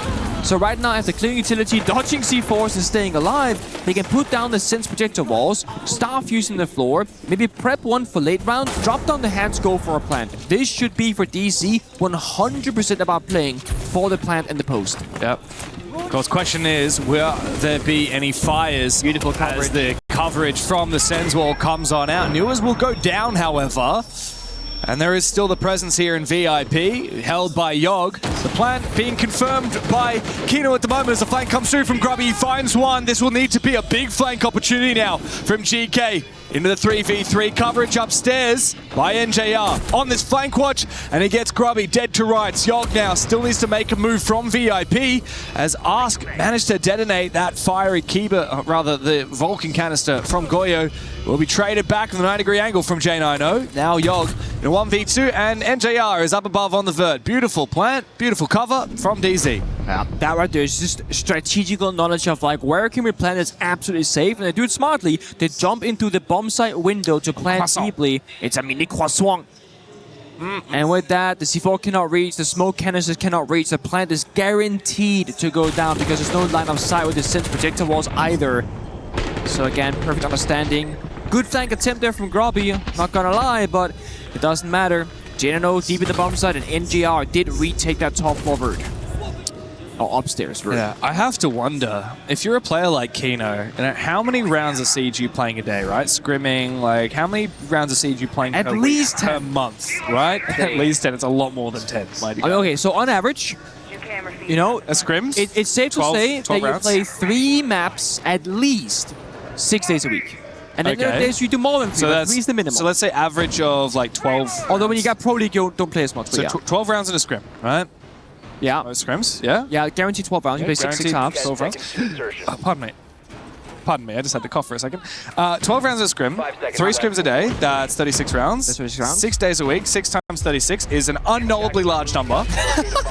Nice. I think it's 300 and something. Yeah. But, yeah, I mean, that's a crazy number. What percentage do you reckon he's playing a shield?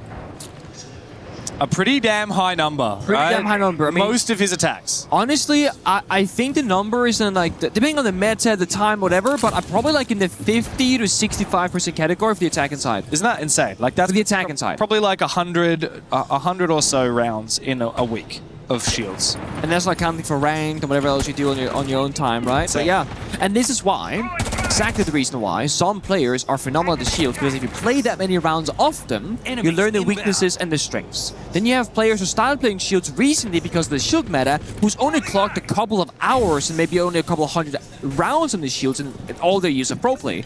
That right there is a difference maker between a great shield player and a decent shield player. And Kino, one of the all-time greats. Absolutely. How many do you think you've played? How many hours do you think you've played on Monty, for example? Well, I have like so many accounts I've played on, and you know, your main account, which is I'm guessing is Pengu.psg, is it? It doesn't track custom games. That's the issue. It only tracks ranked games. Disappointing. But shields usually are my most played operators in ranked. I think Monty, Blitz, and Fuse are all top 3 the last couple seasons that I've played. Disgusting. So there is that. But we got the reveal coming in not too long, and there is a question mark about. Are the shields going to be useless? That new the shield-busting operator coming out. Yeah. I'm very excited. That's coming out later today. Wow, big double kill, making it triple for Ask with the LMG on the Maestro. Love to see that from GK. Bit of energy. DZ try and dominate this top floor with a bit of aggression, but it doesn't work out. And really, they're just fighting one man who's solo holding with this LMG. 81 bullets, packs a punch. Not about the cameras, not about you, just about the fighting. Gets shot down. Crossfire stabbing Cigar and from Cocktail. So Kino finds that frag. Now, the benefit of having the Solid Snake in the late round with so many deaths that every single member that dies, your teammate or your opponent will drop a little satchel. You see that blue icons on the floor, you can run across them and pick up any piece of secondary utility with the exception of Heartbeat's gadget. So you can get up a frag grenade or a flash grenade or a smoke grenade, but only one of each in pocket. Kino goes down, leaving Newers in a 1v3. You can bait this out one by one. You might have a chance. Good weapon in the F2. Sark's waiting on the close angle with the shotgun. Diffuser just behind Newers. Bounce wallbang right here. Very possible here. You just got to have the better reaction times against the shotgun. Wow, it's a crossfire. He reads it, but Upor still finds the kill regardless. Good response from GK. Convincing round on defense. Just fighting. What's happening here, James? Oh, please. Oui, croissant. Oh, merci beaucoup. Can I... Oh, do I get another one? I think I get one as well, right? Oh, you're getting one. Come on, get me in here. Can I get an Eiffel Tower? Yeah, Maybe get it next to the camera. We'll get a little picture of the Eiffel Tower. Getting a photo of it. Oh, how beautiful. Merci beaucoup. Mwah. Today has been a game of distractions. It has. There are conversations happening. There are plays in the server. There's a cameraman roaming around who's also... He's getting the stickers ready while carrying a huge camera by them. I was thinking, what is happening there? I was like, are they going to just like take a photo of us? No? Okay. All right, back to the conversation we were having before, Pengu. What do you think your most played 3 operators in ranked are? Of all time? Yeah, and they're all attackers. On attack? On attack, Ace is on there. Yep, that's your number 1. So, okay, there's a caveat here.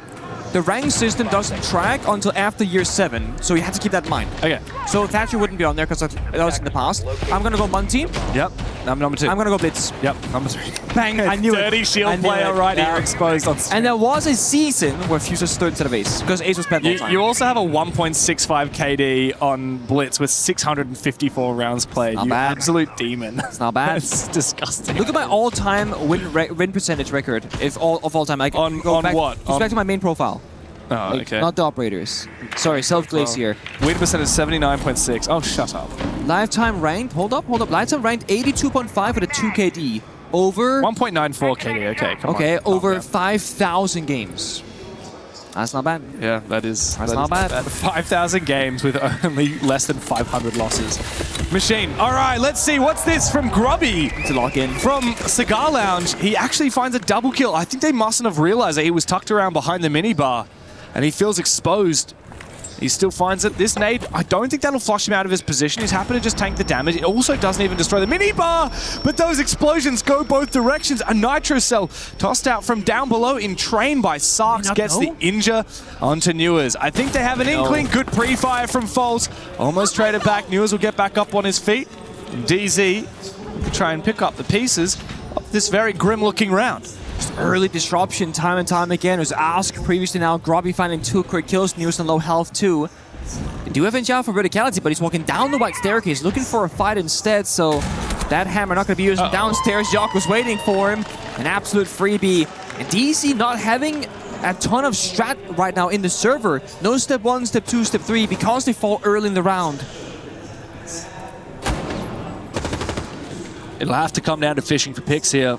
But look at Geekay, 2 players right next to each other in Dining Hall. There's no way that Foltz can find both of these kills, and they're keen to peek for it. Ars takes a lot of damage to that LMG, but Foltz cannot deliver the killing blow. Walking through the flank track stingers, Sarks will put the pressure on as Ars gets aggressive. Geekay feeling confident today on the defensive half of Cafe. It's another round where DZ looked more lost than ever.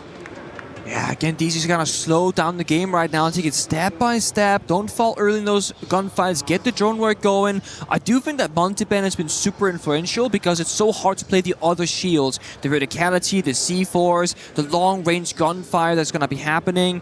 It's such an uncomfortable map to play, you know, the Blackbeard, the Blitz, the Fuse, with some bumps and exceptions, of course, like that kitchen downstairs. Valkyrie get bent away here. Information and verticality speak about it. And then Ying, combining with the Grim, weakens the execute, and DC will call their attack time to prepare for the second half of the attack. Remember we were kind of talking about off that, like they do the, it's like the Valkyrie extend out towards like Skylight side or kind of red, whatever it is that falls back. If you want to go fast in that bulk or part as the intro, one adjustment I want to make here though, is let's bring the snake early to like the piano south side windows, get pings across for like whatever the fuck they're doing right there, and then we can go into whatever we want to afterwards. But in general, mid sites, let's just slow down a little bit. We can start with the spread, and then if we want to go into piano over off that we can, if we want to go top kill we can. Just slow down a little bit though. Like these guys are not playing very good Cafe defense right now. They're just taking advantage of us not being ready for their rat shit, basically, is all this. Yeah, I've heard. Or on this, anticipate the 90%. If we see it again, we can run it again with the dope, or we can flip into something else like a 32. Treat it as seen. They're not playing a very good defensive half on Cafe. We're just falling for their rat bleep. And they are doing some rat plays, it is true, but DC themselves are not droning all the corners. They're not slowing down enough to stabilize Look at this, the Rebel in, completely oblivious to the fact that Grubby was just there in the corner the entire time. And that's the second time in a row now where the entire round has been determined inside Piano. And when you have the Asami, the Wamai, and the Monteban, like I said in the very beginning, it really plays so heavily from both sides about Cigar and Piano, because those are operators that heavily get utilized in those positions. DC haven't seemed super aware of that. They've been skipping some steps, they've been punished, but with that call-out being mentioned from that call-out being taken by call-out, that's such an awkward sentence. Hopefully DC can switch it up. Yeah, this is the thing, right? Like, you have to play the game that's before you right now. You can't try and play the game that you prepared for if that's not the one that you're playing in the server, right? If you've voted Geekay, you know they like to play certain bomb sites in specific ways. This guy roams here, this guy likes to fall back at this time. They have this set up here. That's great. And then you tunnel vision on that, and you forget that you probably should drone Piano before you have two people swing inside, and Grubby is there to get the free double. I mean, the round was very much not your typical round of Siege after that had happened, because of Grubby getting that early 2-pick. Now DZ look to try and attack onto Kitchen. Now this is where the map started. DZ were very good at attacking this bomb site. Cafe is quite defensive sided. If DZ win here and then win one of the next 2 rounds, they could very much turn this game around.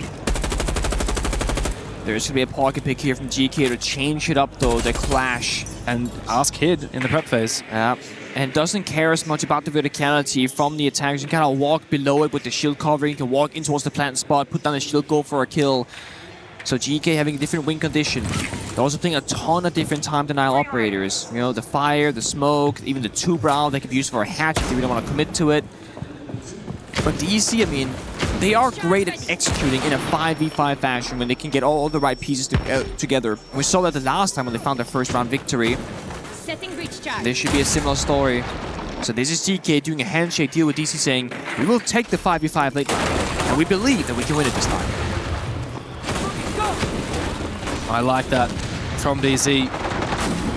The adaptation to use the Hibana, and then you've got Extrovert, no more Sledge, but it's much safer to breach that hatch. Also gives you more options in the late round for additional hard breach should you desire to do so. The question is, with no fuse, how will DZ look to try and clear the Vulcan canisters on the bomb site? No grenades either. Yep. No Twitch, so no real util to try and counter it. I think they might have to swap. Yeah, go for a bake take. I see Kino upstairs on the roof. I see 2 players outside.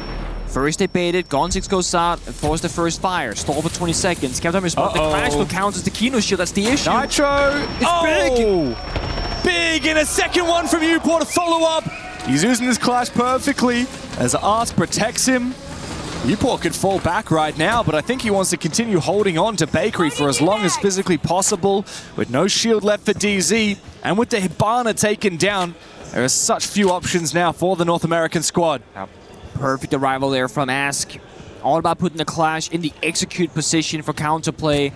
With 35 seconds to go here, DC outside the building, no real openings, and as long as GK don't overcommit to a bad swing solo-like, there should be a lockout for a 3-1. Yeah. Good barbed wire here as well. Forces News to clear it with the grenade. He will be walking into a 3-way crossfire. If he swings here, it's easy for Sarks to take that 1v1, knowing that he's got a teammate holding this crossfire. And Yogg quickly swings onto Faults. J90, 1v5, make it a flawless. Big round from Uport in the Bakery. And it looks like on Kitchen, GK have finally figured out how to cook. Frustration from DarkZero players now, can only imagine. Again, they called attack timeout. Again, it falls apart way too early in a very simple fashion as well. It's, again, the small details not coming together for DC, and we saw the effectiveness of the multi-ban. It's like, this is such an insane counterplay. Because you're sapping the shield with the clash, the shield doesn't get the explosive resistance, so Kino dashes to a singular C4. And they push straight into it, straight into the setup. Didn't have the correct read there from DC. I'm not sure if they even knew that Clash was on the board until it arrived at Bakery or not. I honestly have no idea. It didn't seem like they had that figured out. Right. I mean, you look at the lineup there from DZ that last round. You've got Gridlock, Hibana, Blitz, Capitao, and Ram. The only thing to try and deal with that clash was the Capitao, and fire arrows were not placed in the right positions to try and deal with it or suppress it at all. DZ got outplayed in the operator selection phase, and now they have 2 chances before we say goodbye to their attacking half to try and find a little bit of redemption. The final bans have come on out before the prior round. The clash was left through. DZ decided to get rid of the Valkyrie, but that's fine here. I mean, Geekay have shown that they're happy to play the Mozzie, which has a double effect. You can use those cameras, the hacked drones, like Valkyrie cameras, but also it's just more drone denial. And with the recent buffs that have come through to Mozzie's gadget, it's such powerful drone denial, especially on maps that are so centered around windows. Yeah. And singled always. I mean, Cafe through the #1 Mozzie map right now. C4, secondary shotgun, and the gadget as you mentioned. So, good bit of value there from Sarks. And again, what can DC do? They can slow down the game, drone more, get more intel. Well, Mute/Mozzie completely plays into that again. They got the mirror windows as well, which gets protected by the Mute Jammers and by the Mozzie Pest. DC, they are desperate for an opening pick. They are desperate to make this round easier, more consistent. Because it comes down to high-risk gameplay, GK, they thrive in that area. Oh wow, electing not to shoot the gridlock tracks from Yogg. He's actually going to tank damage from them as well. He's standing still in it, so he's kind of just vibing. It's very strange. He could be knifing them even. But he's going to have the debuff while he's in the track stingers. Yeah. Yeah, I feel like he should have just shot them, but he's got the debuff now. He can't sprint for a few seconds as he falls on back. Well, he goes in. Yeah, JR needs to find this kill as well. Being contested, but it's a crossfire. Well played as Grubby gets the injure. Solo push. Are you kidding me? Fultz is running Twitch shotgun? Is this deliberate? I've never seen this before. This can't be deliberate. He has attachments on it, so that's a good sign, I guess. I mean, it's a good shotgun, but he doesn't have an automatic weapon now, and the pistol for Twitch is not particularly powerful. He looks to go deep. Finds a kill with the Twitch shotgun. I don't think I've ever seen that in a pro match before. Hungry for more, looking for a second in close range. Now this is where the shotgun really comes to play. Never underestimate that French shotty. Upor, though, he's got a shotgun of his own. This one fires slugs, takes J90's head clean off, 3v3. He's trapped here in Laundry. Oh, he's going to take so much damage. He's going to die. Grubby now on the vert, might find an angle onto Keynote. The plant will start. Grubby can deny this, though. This is very risky. A lot of damage now on defaults as Ask finally takes him on down. It's up to Keynote to find a safe haven to plant, but he has no util left. Newers must do the majority of the work here for DZ. Holding into the post plant. Keynote's taken down very low. The retake is well and truly on for Ask and Grubby. As I say that, the Brazilian will fall. It's all up to Grubby now as he wants to try and drop. 2 players watching his position. I just don't think he's got it in him to make this one work. Into the crossfire he goes. DZ, they had a drought of rounds, but finally, after a very unorthodox attack, they look to finally get themselves back into it. Kino to close a second round on the attacking side for DZ. Nice try there, but with no intel for the defense, Grubby couldn't figure out where to do the verticality to find that plant there. And Tino, very good job there. Not going for an ordinary default plant spot, knowing that Grubby was chasing on the verticality, just into like a random corner in the bomb side. Much more unorthodox, it works off very well. But the way the DC start the round, NJR solo flying in the building with no trade game whatsoever. Either he was playing a calculated game of distraction, or Grubby actually did find that spot. Wow. Either he was playing a random game of distraction, hoping that the other teammates are going to push forward successfully, which they did do, thankfully. But I don't like the fact that they are doing these solo plays from DC because they've been falling apart so early for so many of these rounds. Yeah, they have another strange round. Surely Fultz isn't going to be running the shotgun again here on the Twitch. Hey, it was good for one. It was almost good for one. 2. Honestly, if he had gone, he absolutely could have killed, I think it was Upor, the one playing inside of Laundry. Absolutely could have taken the fight on him with that shotgun. But no, yeah, strange round from DZ. I don't really know how to read that. Kaid comes out here for GK. It's going to make that hatch a lot more difficult to breach. It's also going to protect this mirror window. The Twitch is picked off of, as is the Ash. So fewer counters here for those mirror windows. And I mean, no EMP. Fewer, but there's none. Yeah, well, no EMPs either. The arguably only counter that mirror window is the smoke from the Capitao. But no EMPs here to open up those electricals and get that hatch, get that mirror. See how DC they play this. Again, tertiary bomb site. Mining is, on paper, gonna be a higher chance of win here for the attack, but there's going to be a mirror window in play, supported by the Kai claws and the hatch. And DC, again, they might struggle with time if they go for a full clear.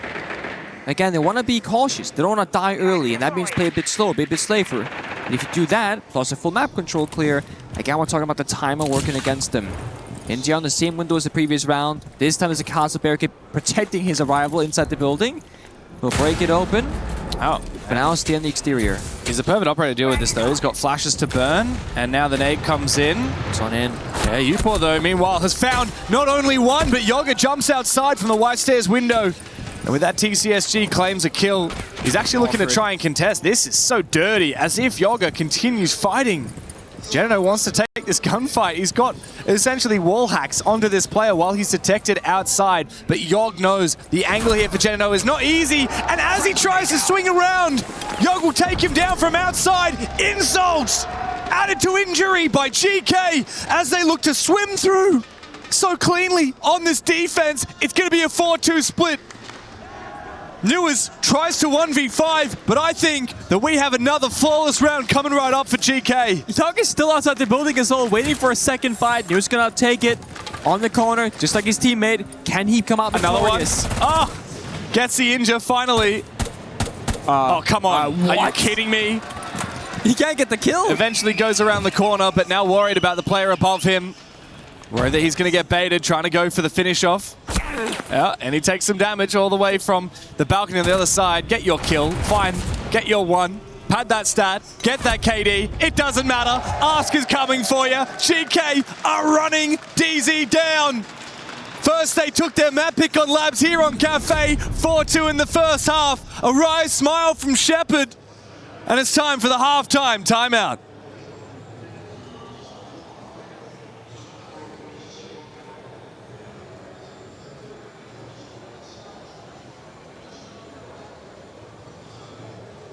Giving up, like, you guys are kind of identified. You listen to what I'm saying now? Yeah. They're giving up, like, the tarp area. Like, they're coming in and out of, like, cocktail back and forth. And also, we've shown now twice that we're going to go over and try to OPK that. Ignore the OPK for now. If you want to go slow on the piano side, you can just call the base against these guys. They're not using rounds nearly as much as I thought they were. And, like, we can just bring the thatch with the Cade, work the walls across, and just keep it slow against them on, like, that mid-site. Reading, however, I will say off that last one, if you're not thinking go piano for whatever reason, the rush did look like it was there, like on the actual site side rush. And then kitchen, you just clear, we go copy side. If we see the clash, bring the nomad. Like, just bring the nomad no matter what, even if you don't identify the last operator. Just box them out like you do against Onyx. Heard that. And on this defensive side, make a pretty quick read. It is a different map than Nighthaven, kind of like AD was saying. So, like, there isn't like a real rafter on this map, for example. But if, like, they're just absolutely dominating that first zone, you got to be a little more decisive. And if we're going to, like, fall back to the second one, we're going to fight there. If we're going to fight for the first one, we can't really get caught in, like, that bridge, kind of like it was on Nighthaven with Jack on Rafter. It's like... For the like the newer special, anti-run out, and otherwise I think we just need to, you know... What is the anti-run out? Like, I'm gonna cover you guys, yeah, and I think like otherwise, so what? Like we need to take piano, Shaco guys. Don't stand still. Like when we have tough for control, take it guys and set up for the execute. You know, don't padding in the comms guys. If they're gonna go basement, they always have one roamer. So we can do the first floor split, and the guy will always walk down brown. He's always gonna walk down brown or gonna walk down white. So if the guy wants to walk down brown, I'm gonna always take the code check road. Do you still wanna force the first split in case they're playing to Parao long bar to deny the sense? Yeah? If they're playing, like I can choose. Like I can either walk on the guy long bar and kill him for you. No, I think you always. The Shepherd. Interesting. Not hurting the crowd there. It is Grobby taking control, saying they're very specific about piano, Shaiko, don't stand still on the soft floor. I love the way that he said, look, if you need, in this specific situation, if you need to kill this guy, I can walk by long bar and kill him for you. Like, it's one thing to think, oh, I can get a kill here, I can do this thing for myself. It's another thing, if I do this, I will enable you to do that. Yeah. I like that teamwork there between Grubby and Sarks. It's very specific, which I like. I think it's easier to say, guys, very simply, fight with piano, fight with Shaiko, mindful, do not stand still on soft floor. It's very simple, but it goes a long way. And so much of this comes down to the first step of the round of Cafe. You often find yourself on the window repels, fighting for Cigar, fighting for Piano, and if you get a foothold in the building and you get that first step accomplished, the round is looking super solid.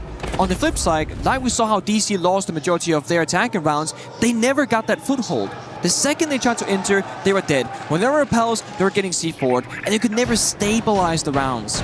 So it feels very European playstyle of Geekay to go for those focus points and talk so much about it. And they've banned both the Mira and the Wamai as well, which supports the same story of the Piano and that initial foothold. True, but it does leave the Kaid on the board here, picked up by Kino, which brings another Nitro cell to an already deadly lineup. 3 Nitros here, aided by the Pulse to get those vertical kills for DZ. The Kaid as well is going to be hard to counter. Yog will want to breach open the hatch, in particular in the J9Os reinforcing in Piano, but it's going to be very hard to do so, especially look at Kino breaching a lot of the floor around the hatch to make it so that it's not possible to put an exothermic charge next to the hatch. Very nice. Pretty cool. I don't really know how you get that Electroclaw off without Upor sneaking a Twitch drone into sight, though, which would be very hard. You could possibly get a grenade in between the layers of the floor, but depending on the cores, it might not reach. It's a bit tricky. Right now, it's actually on the soft floor next to the hatch, at least for one of them. So. Well, in which case, that is winnable. Yeah, that is you gotta pick the right side. That's the other issue. I mean, you can also just use Hibana pellets and destroy that part of the floor if you, you get the guess right. You can try and fish in the soft floor again. That's why they broke it. So we'll see how they play it out. Oh, and the second Electroclaw is actually downstairs, protecting the mirror window upstairs on the third floor. Very nice. Upor has so much to scout for though. Razor Blooms, Goyo Canisters, general information, default cams, and the Kite Claw. So yeah, I really pick your targets right now, and obviously big priority is going to be the Kite Claw if you can find it. Actually, I take it back. The big priority there was deliberately the Vulcan Canisters. I got 3 of them though. Yeah, and he saw the 4th as well. Yeah, good value. So now Nade will take down the 4th for sure from Grubby, I expect. Wow, a lot of damage. Unusual to see a player expose themselves to the skylight so early on, but Grubby will go down. The player that said he wanted to go for a kill and take down a guy long by, actually is the first one to fall, and NS from faults to himself. Pat your own back there. I will say the DC off that pick, they give up top floor control entirely, letting Geekay get closer and closer to execute. So now it's all about the verticality. 3 C4s, ton of intel. Xkyros here on the corners, looking for the Kaid. This should destroy the And this should get it. One of those manic Xkyros.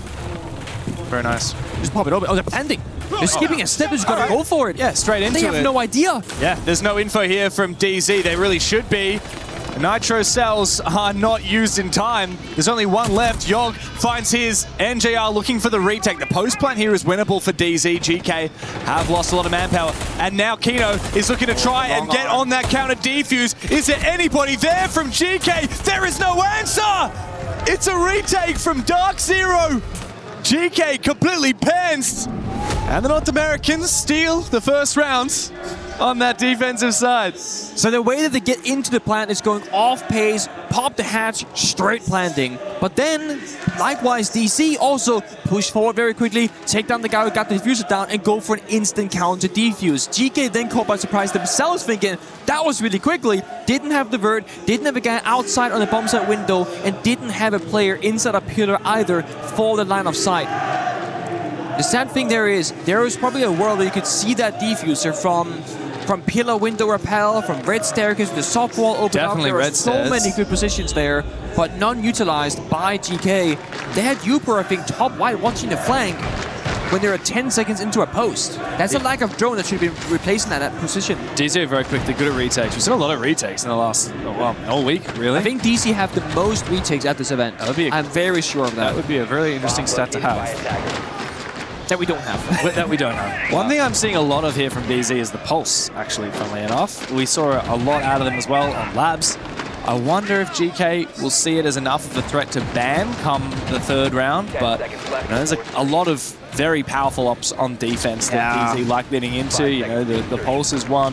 I think the Pulse is a bit of a bait, right? Because like, let's say you ban the Pulse, they play the Valkyrie, they play the Solace. Like, there's a lot of different like substitutes to the Pulse operator. Whereas if you ban the Asami, that's a very niche, very unique operator. And a great example of an operator that they haven't played as of yet, which is one of the most popular operators on Cafe, the Asami, still yet to be played. You can also see DC, this would probably not happen from their side, but if they want to do a curveball, ban Brava, start playing Maestro. Cafe is one of the few Maestro maps that we see, especially in APL. From Kinochoke, I like love to bring it here. My homie Carwow. Yeah. They have had pretty good success with it. There is the counter argument that against GK's playstyle, their explosivity on the attack, I think Maestro's been too slow-paced in the server, unlike the Pulse Valkyrie, etc., so maybe a bit risky. For now, though, all about the layers. We got Jaeger on the board with triple ADS tag and Shaiko and Piano. This goes back to what Grubby spoke about. Fight for Piano, fight for Shaiko spot, fight for Pixel as well. Step 1, do not stand stone soft floor. That's what all this will cover. Good drone work here from GK. Yogg getting a lot of info on this setup.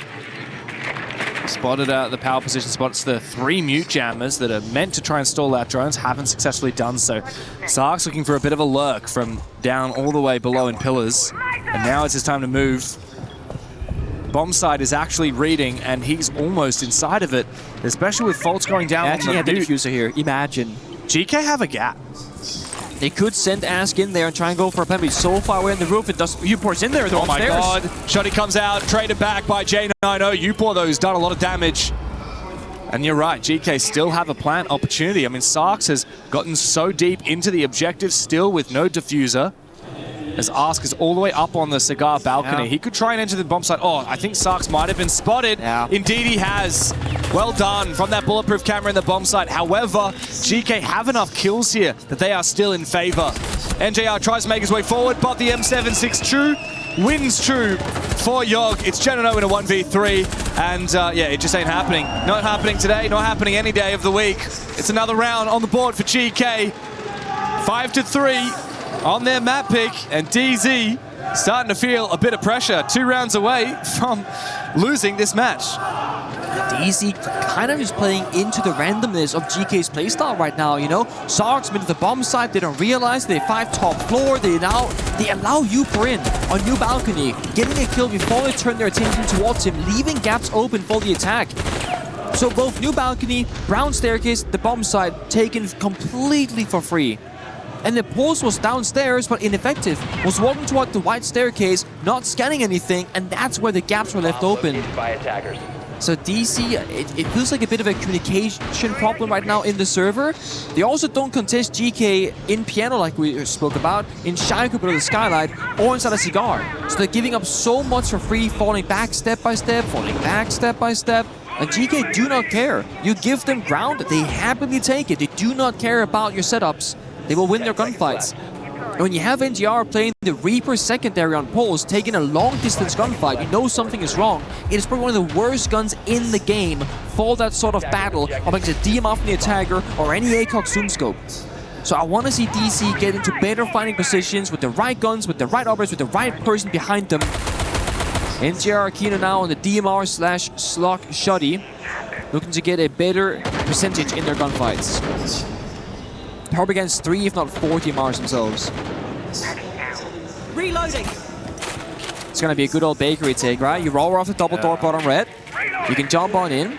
There is a huge counter, which will be NGR on Aruni. The issue is, he's the bakery player. So he cannot go into wedding and punch this barricade, so instead, explosions will happen. Oh, nice Nitro Cell. C4. Yeah, Nitro Cell used to try and take down that Ryora. Got 3 more doors. Yeah, the door can be redeployed here. Impacts from Newers could potentially rotate into position. NJR is still actually fairly safe here. EMP from Thatcher misses. Interesting. For right now.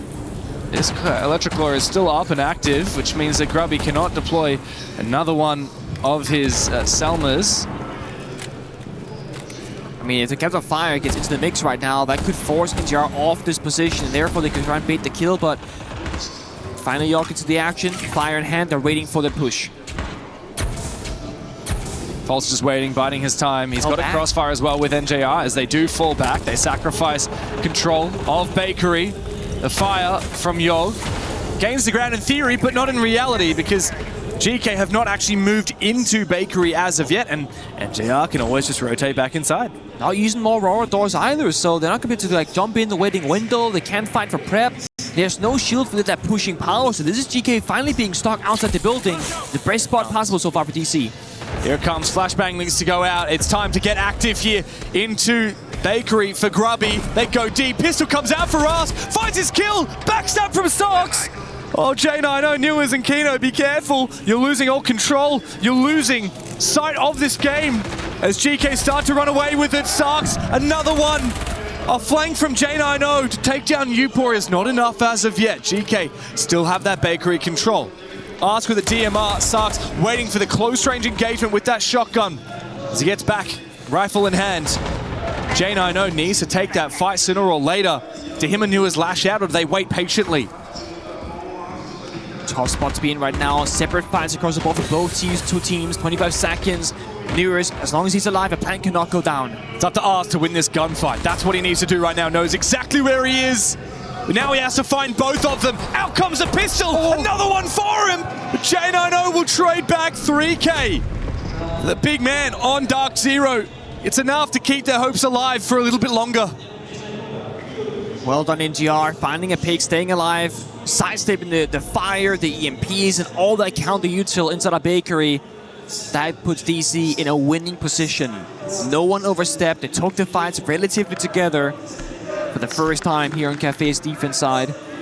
Operator bans, we spoke about it briefly earlier. Asami worked for every single bomb site. That was like one of the logical ones. That or a specific niche counter in like the Pulse or the Valkyrie for intimidation. And on the other side, Grim being targeted away, which I don't think GK will be too bothered to buy, but with the Solid Snake ban paired with the Grim, it can be tricky to get information from outside the building to the inside, with the exception of drones. Look, if these rounds are going to come this close for DZ, I'm still a little bit scared for them. GK got in so quickly. Can I just say, Ask Man, going with the pistol for 2 fights? The mechanical confidence to sacrifice an automatic weapon and go with the pistol. I mean, you're realistically only winning those fights if they're headshots, which they both were, by the way, but he chooses the pistol because he can sprint faster while it's equipped. Also no zoom scope for the first close quarter engagement, fast AES speed, a lot of upsides there for the pistol. We saw Grubby do the same thing as well earlier. 10 seconds remaining. Just looking here, tertiary bomb set again, attempted by DC.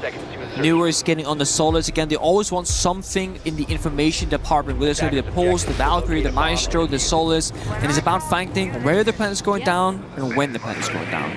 Also, it gives Newers more roaming freedom. He'll figure out where the drones are, if it's being watched, is it an air jab or a claymore for a jump out to play that disruptive playstyle. So this could just be DC getting a bit more active in the server, which I think they need to do, to fight for map control and not give up the space and just keep falling back.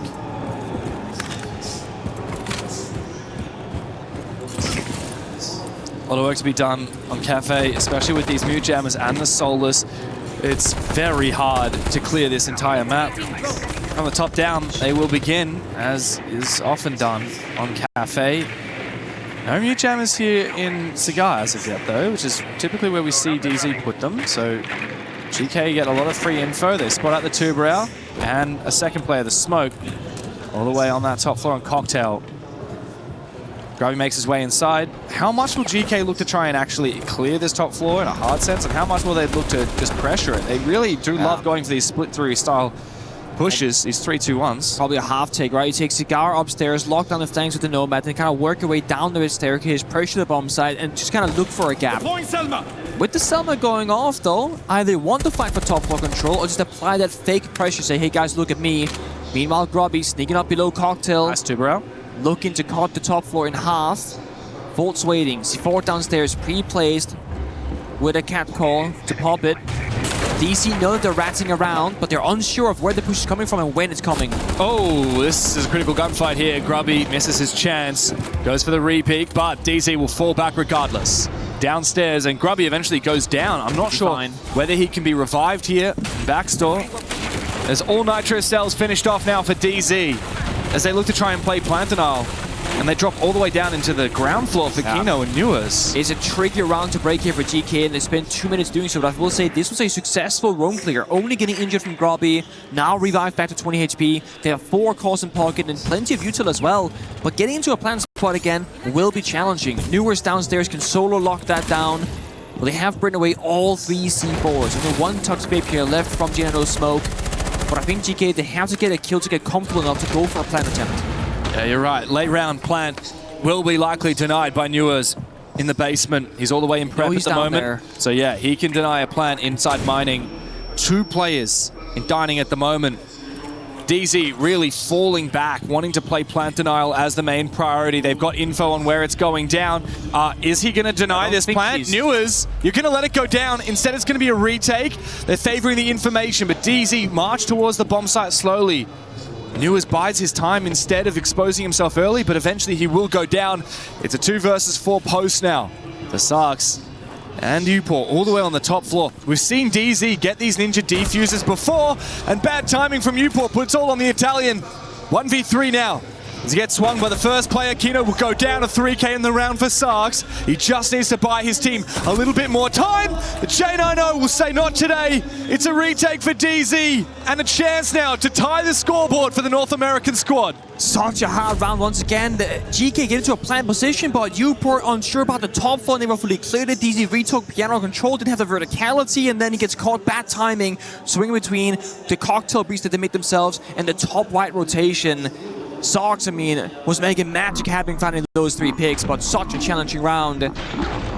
Plant goes down, York dies immediately after. Such a tough spot to be in.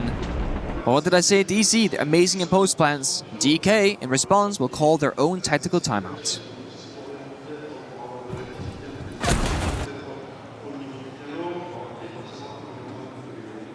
Okay. Yeah. How open you have very open to actually make it faster. So it's going to be reading right now, right? Yeah. I think you can bring heavy utility because they're not like taking the top floor heavy. They're always leaving, even playing the shields, but watch out for the C4s and do the simple execute. I think it's going to work out. And always remember the win. Flanking pillar, flanking brown, flanking white and red. That's it. Yeah. Okay, let's go, guys. Listen to each other, guys, and it is fucking set. So a switch up, get on the shields, stabilize the rounds, recognize a DC. They keep falling back and surrendering map control. The thing is, it's a lot easier said than done on Cafe. You're in a very small box. We call it hell in a cell. Once you drop down the red hatch, and we saw it there from GK and Grobby, they spent so much time slowly inching forward, juking C4s, trying to stay alive, and there just wasn't enough time at the end of the round to get down a solid game plan for that plant. Yeah, and DZ really love giving up that ground and then going for retakes, which is what we've seen 2 successful retakes now on that exact same bomb site play out very similarly. So GK, just because you can see a plant doesn't necessarily mean it's going to work for you. Even the fact that Newers didn't rush to try and deny it just tells you, speaks volumes about how confident DZ are on those retakes. I have to admit though, these rounds have been close, and there have been a few there that DZ have won where I really feel like GK had the upper hand, particularly that kitchen bomb site defense earlier, which is where DZ will have to go next round. Win or lose this bomb site, they could likely go back to kitchen. GK, a chance now to win on the other middle floor bomb site, which in this case is reading. And again, they got baited into entering the bomb site very quickly last time on this site. But then DZ made a retake work. Again. Seems to be the playstyle here for DZ. I wonder what they talked about in their tactical timeout. Well, we'll never know. So prompted here. Probably Newers wants to jump out the window and go for a play, but you're 5-5. You're playing the Solace, like your value goes up the longer you're alive for, because late round is where you get to shine. I saw a Razor Bloom there below the red hat, so if GK aren't careful, dropping down could lead to a death or a lot of damage happening. There is no Twitch drone to simplify that situation. DC though in much more front forward positions, falls beneath the skylight in cigar box. Looking to stop the initial drones from entering, to shot Grubby's drone as well. Sarks an outside rappel looking for an angle. GK didn't get in that shield either. So someone has to enter the building and make that initial play, and right now they're all just going fishing. Yeah, I do wonder for GK, what is their linchpin? Oh, a run out here from Ewers. I think that the player has... Oh, no, the player is still on the rappel. Upor goes down. Good read there. Well played from Ewers. That is a worthwhile risk to take at the start of the round. GK have already struggled on these last 2 attacks in 5v5s. Now they're fighting from 1 player down. Not sure about this attack, though. Doesn't feel like there's any, like, fangs, no tooth. Nope, there down goes Grubby, just injuring Cigar because General just retook it from Piano, just walked on in because no one's on the window repels. Things are falling apart very quickly here for GK. Next kill needs to come out now from J90. 10 kills to his name so far, going up against Sarks, but the R4C will win the battle. Dodges the Thorn Trap as well. Sarks looking good now, and Ask finding 1. Low HP on 2 players here from GK. But they've even upped the numbers. They're so low on health though. Ask like 1 bullet. Sarks maybe 2 will get the job done. Yaga might have to step up as the Ibana player. Onyx Kairos in pocket. The irony is that I don't even think Heartbreaching will matter this round because all of DC, once again, they fall downstairs, use the C4s for verticality. C4 toss them up. Because they got the scanner, they can wait for the right call, the right timing. But it leaves just 1 active C4 now in the pocket of Injar himself. Yeah, low HP on both Ask and Sarks means they're extra vulnerable to those C4s. However, both go out without dealing any damage to them. Surely a plan here, slow and steady, is not possible for GK. 24 seconds, Yoglis will try and make it happen. DZ, we've seen they're so good at retakes. It's going to be a white stairs flank here for NJR with a shotgun in hand. He will take down Sarks, and Yoga, his plant will be denied. It's Ask in a 1 versus 3. He has been red, he has been taken down, and DZ have run 3 straight to find map point of their own. Running the gauntlet, down but not out. DC finally fighting back and finding the momentum on the defensive side.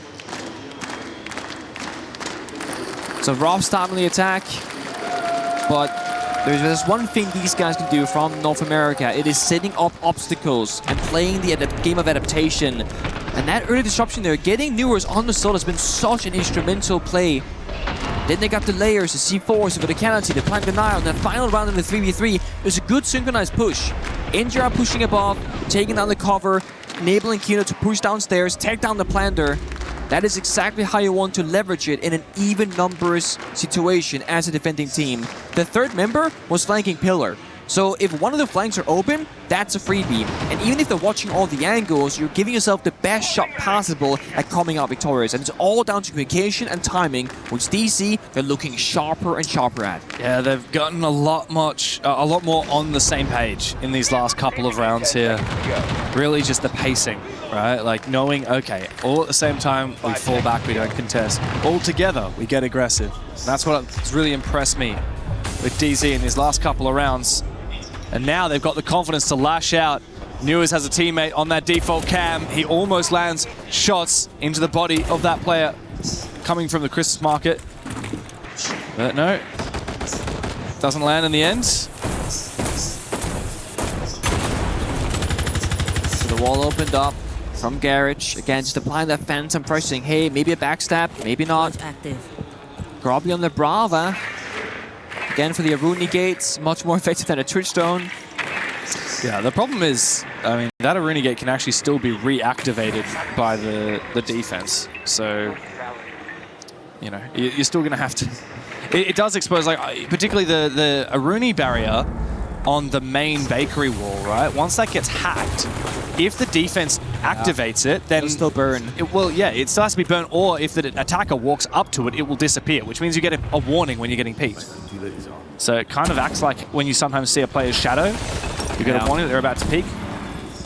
It's your warning indeed. Yeah, like this orange one right here, like that's a GK one. As soon as a GK player comes up to it, and it's going to open, and DZ will know there's a player there. Oh, this is an aggressive peek from Grubby. Has to be careful. He's in a crossfire right now, but I don't think they realize it. DZ have actually fallen back. Surely not. Surely he's not able to sneak all the way through here. They're passing each other like ships in the night. Newers needs to win this fight, but he goes down. Big one from Grubber to try and send his team to overtime here. Kino also under a lot of pressure, but J90 wins his fight. Assisted by that Goo Mine, but the Grishmont will not save him. As Grubby goes down after finding his kill, Nitro Cell misses. NJR all of a sudden is the last hero for DarkZero. 1v3, and the OG of this DZ roster must take matters into his own hands. It's a full split now from Geekay as they flip over to the other side of the map. Sarks with that defuse in pocket. Open up the freezer wall to get a safe way into the bomb site, knowing that DMR's against it. They cut the cross in half. Geekay finds the final frag. And all thanks to Grubby, who just finds himself in the middle of the building, middle of the bomb site, opened up the round for GK. That was the exact pick that they needed. Overtime on the docket for DZ and GK here. The North Americans are not given their chance to send it to our third map, not just yet. Chalet is calling, but GK want to get it done in 2. At this point, I really don't know what to expect. I really wanted to see the shield come to life here for GK on the attack because it changes the possibilities of a push. I mean, the way that Grubby finds his opening and a second shortly after, that gives GK a realistic shot at this. But that's thanks to him timing it correctly, finding the gap and saying, guys, just wait a second, I'm gonna get this kill, then we push together. Full commitment, it was beautiful. But right now, DC are used to it. And they just didn't have an Illimine in that location to shut down Grubby. So I'm thinking a little bit, what if they start playing the shields on the attacking side? That gives you a different win condition, a different way of playing the game, a different way of taking gunfights and gaining information, especially with that solid snake banned away. Shepard mentioned it too. Ask right now is hovering the fuse. It could be a shield. It could also just be a gun. I think the fuse is a huge pick here. Not going to commit to it though. Ask instead goes for the flank watch. Look, fair enough. Double flank watch with the way that DZ have been playing retakes. I'm not surprised at all to see GK wanting to lean into that. Into overtime, and DZ remain on this defensive side, and we've seen 6 rounds of it in a row, a lot of which they've looked very strong. It was a 4-2 defensive split, remember, for both of these halves so far. DZ, in theory, favored here. But you never know. GK, they have such an aggressive split way of attacking. It can be very hard to predict. New is still on this Solus. Wants to go for a run out, knows there's an air jab there, but wonders if he can impact it and then go for it regardless. So they're reading into Newer's playmaking, the game of disruption, worry about the garage door, worry about the bakery door. And if the air jab is mispositioned, it can get shot quite easily. And I think Ask is just kind of checking for it. He knows that something is up. We'll have to drone it himself, actually. So it's Newer's on the bottom floor looking for disruption. It's going to be NJ on the middle floor looking for a C4 kill. And GK is still all outside the building. No way in yet. Yeah, tunnel visioning, I wonder, from Ask on that flank watch as the electrical gets EMP'd on out by the Thatcher. GK can focus up on that hard breach from Yogg. And I'm not sure if it has actually opened up the wall that they were intending to do so. No, and it looks like a juggle here from Kino as well. The EMP hasn't come out yet from Newport. Yogg up preparing. Here's the EMP, and Yogg does toss out that. Perfect. He tosses it out and immediately goes for the peak, while Newers will eventually kill Ask, who perhaps focus a little bit too much on that flank, contesting Bakery itself. It does leave things even, but GK have made good progress. Yeah, it's all about, you know, getting further and further into the map, going 1-for-1 trade. As long as you gain map control, it can get further in your strategy, is going to be worth it. And Ask had already spent all his utility. He might have had some flashbangs in pocket, but all the air jabs were pre-placed. Now Sarks can break apart the floor on the ceiling, look in towards the bomb site, in towards the hallway, supporting them. But we saw GK plan previously, and the round still fell apart. Newers, low on HP, could always fall back towards Bakery, look for that plant again, but he's out of impact grenades. Doesn't have a primary shotgun, so he's limited in exactly how he can find those angles. There's only two C4s left remaining, but one being on a pulse shotgun. Yeah. That said, we've seen NJR very deadly with both the Reaper and the Shoddy. All the way down in the basement, it's Faults. Oh, that's an angle. Yeah, falling back. Again, like you said, those C4s in pocket. Late round is going to be a headache here for GK. Whether it comes down to a plant win condition or the post plant. DZ are so good at denying both. Flashbang comes out, in for the drop. Close to the bomb site now. Yoga is actually on safe floor, but a C4 tossed on out could still kill him. He looks to try and fake it out. Kino gets baited. He goes down. 2 C4s still up and alive. NJR might just save the round. Yoga goes down. GK are so close, but they need to get that defuse back up again. Sarks looking for the plant, the re-attempt. Grubby finds one. Can he find the second? NJR's just got to deny the plant. The DZ to get themselves yet another map point. here on Cafe. Oh, it comes down to the wire. Once again, it's so stressful. And Ask falling early meant they didn't have another player that could watch the downstairs floor for the C4. So instead, Yogg is running back and forth, juking them, baiting them, etc. But does fall eventually.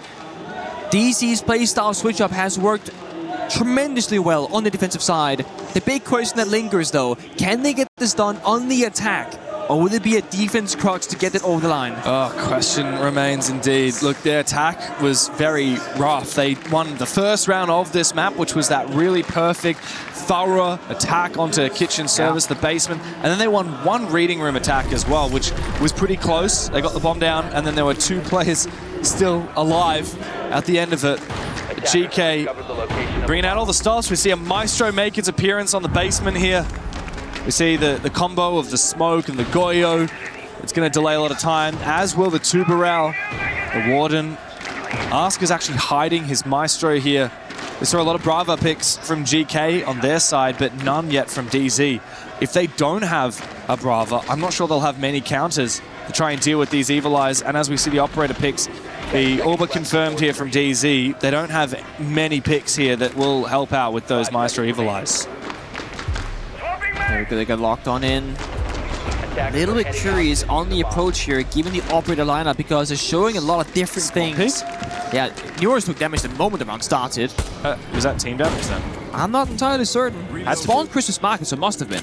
Can I shoot the default cam, maybe? Yeah, that'll be... Although, with that being said, he spawned solo in Paris. So Tubarão shot him there, Yoga. Went for a spawn peek. Very nice. Yoga and Newers, old teammates back in the Oxygen days.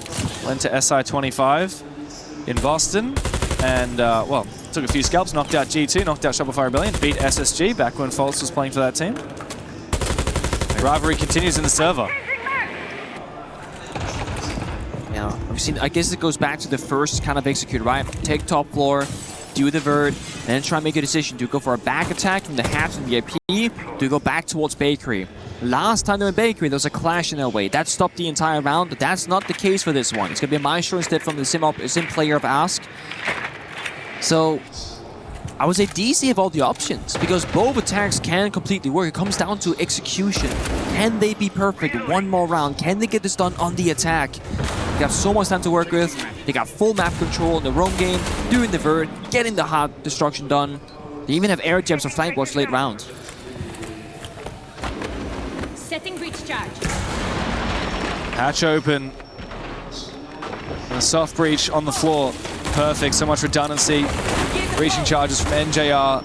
Interesting to see that Kino's actually brought breaching charges as well for extra redundancy. It does mean there are fewer smoke grenades on the DZ lineup. Perhaps they're not looking to try and use smokes at all with the Warden in play. And also with the Blitz, right, you got a safe shield to just get into the action and block the lance of sight. Also, I think they were fearing that the Ram Booker drones will get an impact trick because there's 4 impacts in play, and then you get almost no vertical down. So this gives you that a lot of vert. Ton of vert right now. Now they're ready for the attack. The question is, which side will they go for? And there's 2 ways to play it. Kino can drop the hands, go for a plan, or he can walk down the staircase and fight the Tubarão of Yogg inside of VIP, and with that kill, they can push forward, but Uber finds the first pick. The Tubarão, though, will slow down this push here with those Zoto canisters. He also has an Nitro Cell he could use, and here it comes. Tosses on out, gets frozen by the Tubarão freeze. Can he get enough damage here on the Blitz? Can he peel back enough to try and stay alive? NJR certainly cannot survive as Kino finally gets damage and taken down by Yogg. The masterclass of the Tubarão in VIP, and somehow manages to survive as well. After Newers shot him in the feet, NJR not likely to be picked up. The diffuser is still on the ground. Yogg has held his position to perfection. It's going to be a flawless round here from GK. As J90 getting tatted by that Maestro Evil Eye. There's nothing for him to do. He can't march forward. He can't march back. All he can do is hope for an exit frag. But Grubby says, I don't want to give you the chance. I'm going to hunt you down. J90 saves the KD. GK, though, they save the round. So we got to go all the way to 15 for the final round here in Cafe. It is going to be a defender's paradise. But the issue is, this is the end of the road, the final moment, and GK will be on the attack. If they want to be victorious and take this 2-0, they have to win, or it seems like almost an impossible side. And no matter which bomb site DZ decide to go to on the defense here, GK have not successfully won it. They've been so close, man. They've even planned it twice. they've been like right there at the finish line and then countered by DC. It's because of that playstyle switch up from DZ that you mentioned, playing really slow, playing to fall back, playing to retake, playing that clock. It has been the 6th player in the server for DarkZero. They're doing it. This is such a classic. We go 7-7 and Clash gets brought out as the wild card. It's the curveball to change things up here. And they get the Echo as well. This gives DC retake options on the staircases, re-aggression into VIP, into Bakery, to try and deny a plant late round, etc. It gives them many different ways of playing it, which will be a surprising factor because this shouldn't be about falling back step by step. This should be about DC choosing where and when the fight will happen, but as the defending team. And they're getting rid of the Zoth, which means that they're not going to have the concussions to try and counter the Clash. They're also getting rid of the Capitao, so Geekay do not have much util here to counter the Clash. You could argue the Thatcher can help, but it doesn't do a massive job. The big target here for Sarks, he won't know it yet, are those Yokai drones. He's probably going to be focusing up his Brava drones on getting those Aruni gates, but if he could hack a Yokai drone, that would mean everything. The Yokai drone could actually then be used to counter the Clash. The other side is, I think, a lot of pressure here on York, right? Because this setup with the Aura, with the Brava, with the EMPs, they want Baker control, like we've seen so many times attempted from them. York, who has frag grenades. Okay, so he has the frag grenades because he gets smokes, I guess, from the Aura and the Brava. Okay, then they get a bit of everything, but you gotta enable him with the smokes and get in Bakery and probably try and take a fight. Because that can just walk on in, they won't see where he's attacking them from. But it's so much pressure on a single operator. He's gonna jump in right now. Oh, Yog finds the opening kill, thank you to the smokes. Geekay have their chance, the best chance we've seen from them. 5v4 against DarkZero, who have looked to try and delay these rounds as much as possible. Well, guess what? Your smoke is gone. Yeah. There's still smokes in pocket now for the attack. 3 more, in fact. But York is so low on health. Any pre-fires through a smoke can able to likely kill or injure him. Oh, no. And that is a big win con for GK. They have good intel though. Sarks have so many drones positioned inside the building of VIP for that backstab potential they found. So distraction in Bakery, smoke grenade, try and breach the wall, get that pressure. It's all about making DC move and buy into the fact this attack will be a frontal when they're having somebody rotate later on. But they're all 5 here by Bakery. Problem remains. What do you do about that Clash once you get up nice and personal? Well, you don't have your Thatcher anymore. They found NJR. NJR has been traded on back. That was the Aruni. Now Sarks backstabbing. The backstab from Sarks must have a big impact as he tries to make his way through reception, but I think Faults has rotated over to watch it, which means that it's on Yog to try and make his way forward on the bomb site. GK still have the numbers advantage, but they can't figure out how to go in and plant because DZ keep on retaking. Not a lot of drones left remaining. No easy way to push on in. Sarks' gate waiting for him, but hacked by him himself. They need to sell this attack on the front side to enable the space of Sarks to get this backstab kill, but it doesn't work out. Faults finds Yog. Big play from the Clash. Faults knows how to have an impact on this operator, and now he's been baited back again. As the Riora gate opens up, maybe they can get a line of sight, but no, it just allows the Clash a little bit more vision and a little bit of a flank. They might be able to close that door behind the Clash and trap him. Then there won't be any escape for Faults. Surely that's the play here for Upor. He needs to try and close that gate, tries to get the damage onto the Clash, but Kino jumps up, Sarks a trade. Krubby and Sarks now have to have an impact, but Faults still continues pushing deeper and deeper. J90 needs to help him out as the damage comes through onto the shield, but J90 will prevent Sarks on the bomb site from hunting him down. Krubby has no choice. DZ have dug deep on Cafe. We're gonna need all 3 maps in this series. Chalet is a cold place to go to. Position, obviously you think of Fireplace towards that library side, you think of maybe what's going to be in front of Master Window, Solarium, all of these positions that are going to be removed by a Capitao, by a Grim, this time of operators. Well, picks and bans on your screen here. Final map coming up for GK Esports and DarkZero with $85,000 added to your prize pool if you take 3rd place. Getting rid of the castle just to make it a little bit easier for them to hold those outside positions, so I don't have to rotate it around as much to get to clear him off. Yeah, Geekay have abused the castle crazy, like crazy on EML. They have all these castle setup stores library, so it's not a surprise to see it banned. And as we mentioned before, Iconic, the Grim is getting removed. So strong those bees to remove library, top solarium, towards master window, bathroom as well. So all of this, it's pretty much classic bans, but that castle ban, that is 100% a target ban on Geekay. The zombie's going to come out here in full force. Expect to see that a lot on the side of Geekay. Kino already talking a little bit, getting ready for the strats. We know Callout's got the boys ready on DarkZero, but Geekay Esports, it's not a mistake that they're here in this moment, fighting for third place at EWC. Let's send it back over to our casters for our final map. Thank you very much. Yeah, it's time to get into it. We already know that Brazil will take the crown here at the Esports World Cup. Know that? We do know that. Our two teams, That's such a shame. Our two teams in the grand final are Brazilian, but who of NA or EU will stand beside them on that podium? Will it be DarkZero representing North America or Geekay representing mostly EU, a little bit of NA thanks to Yog, a little bit of Brazil thanks to Ask sneaking on in there. It settles it on Chalet. Of course, it's been a bit of a wild series so far. Each team taking the opposition's map pick.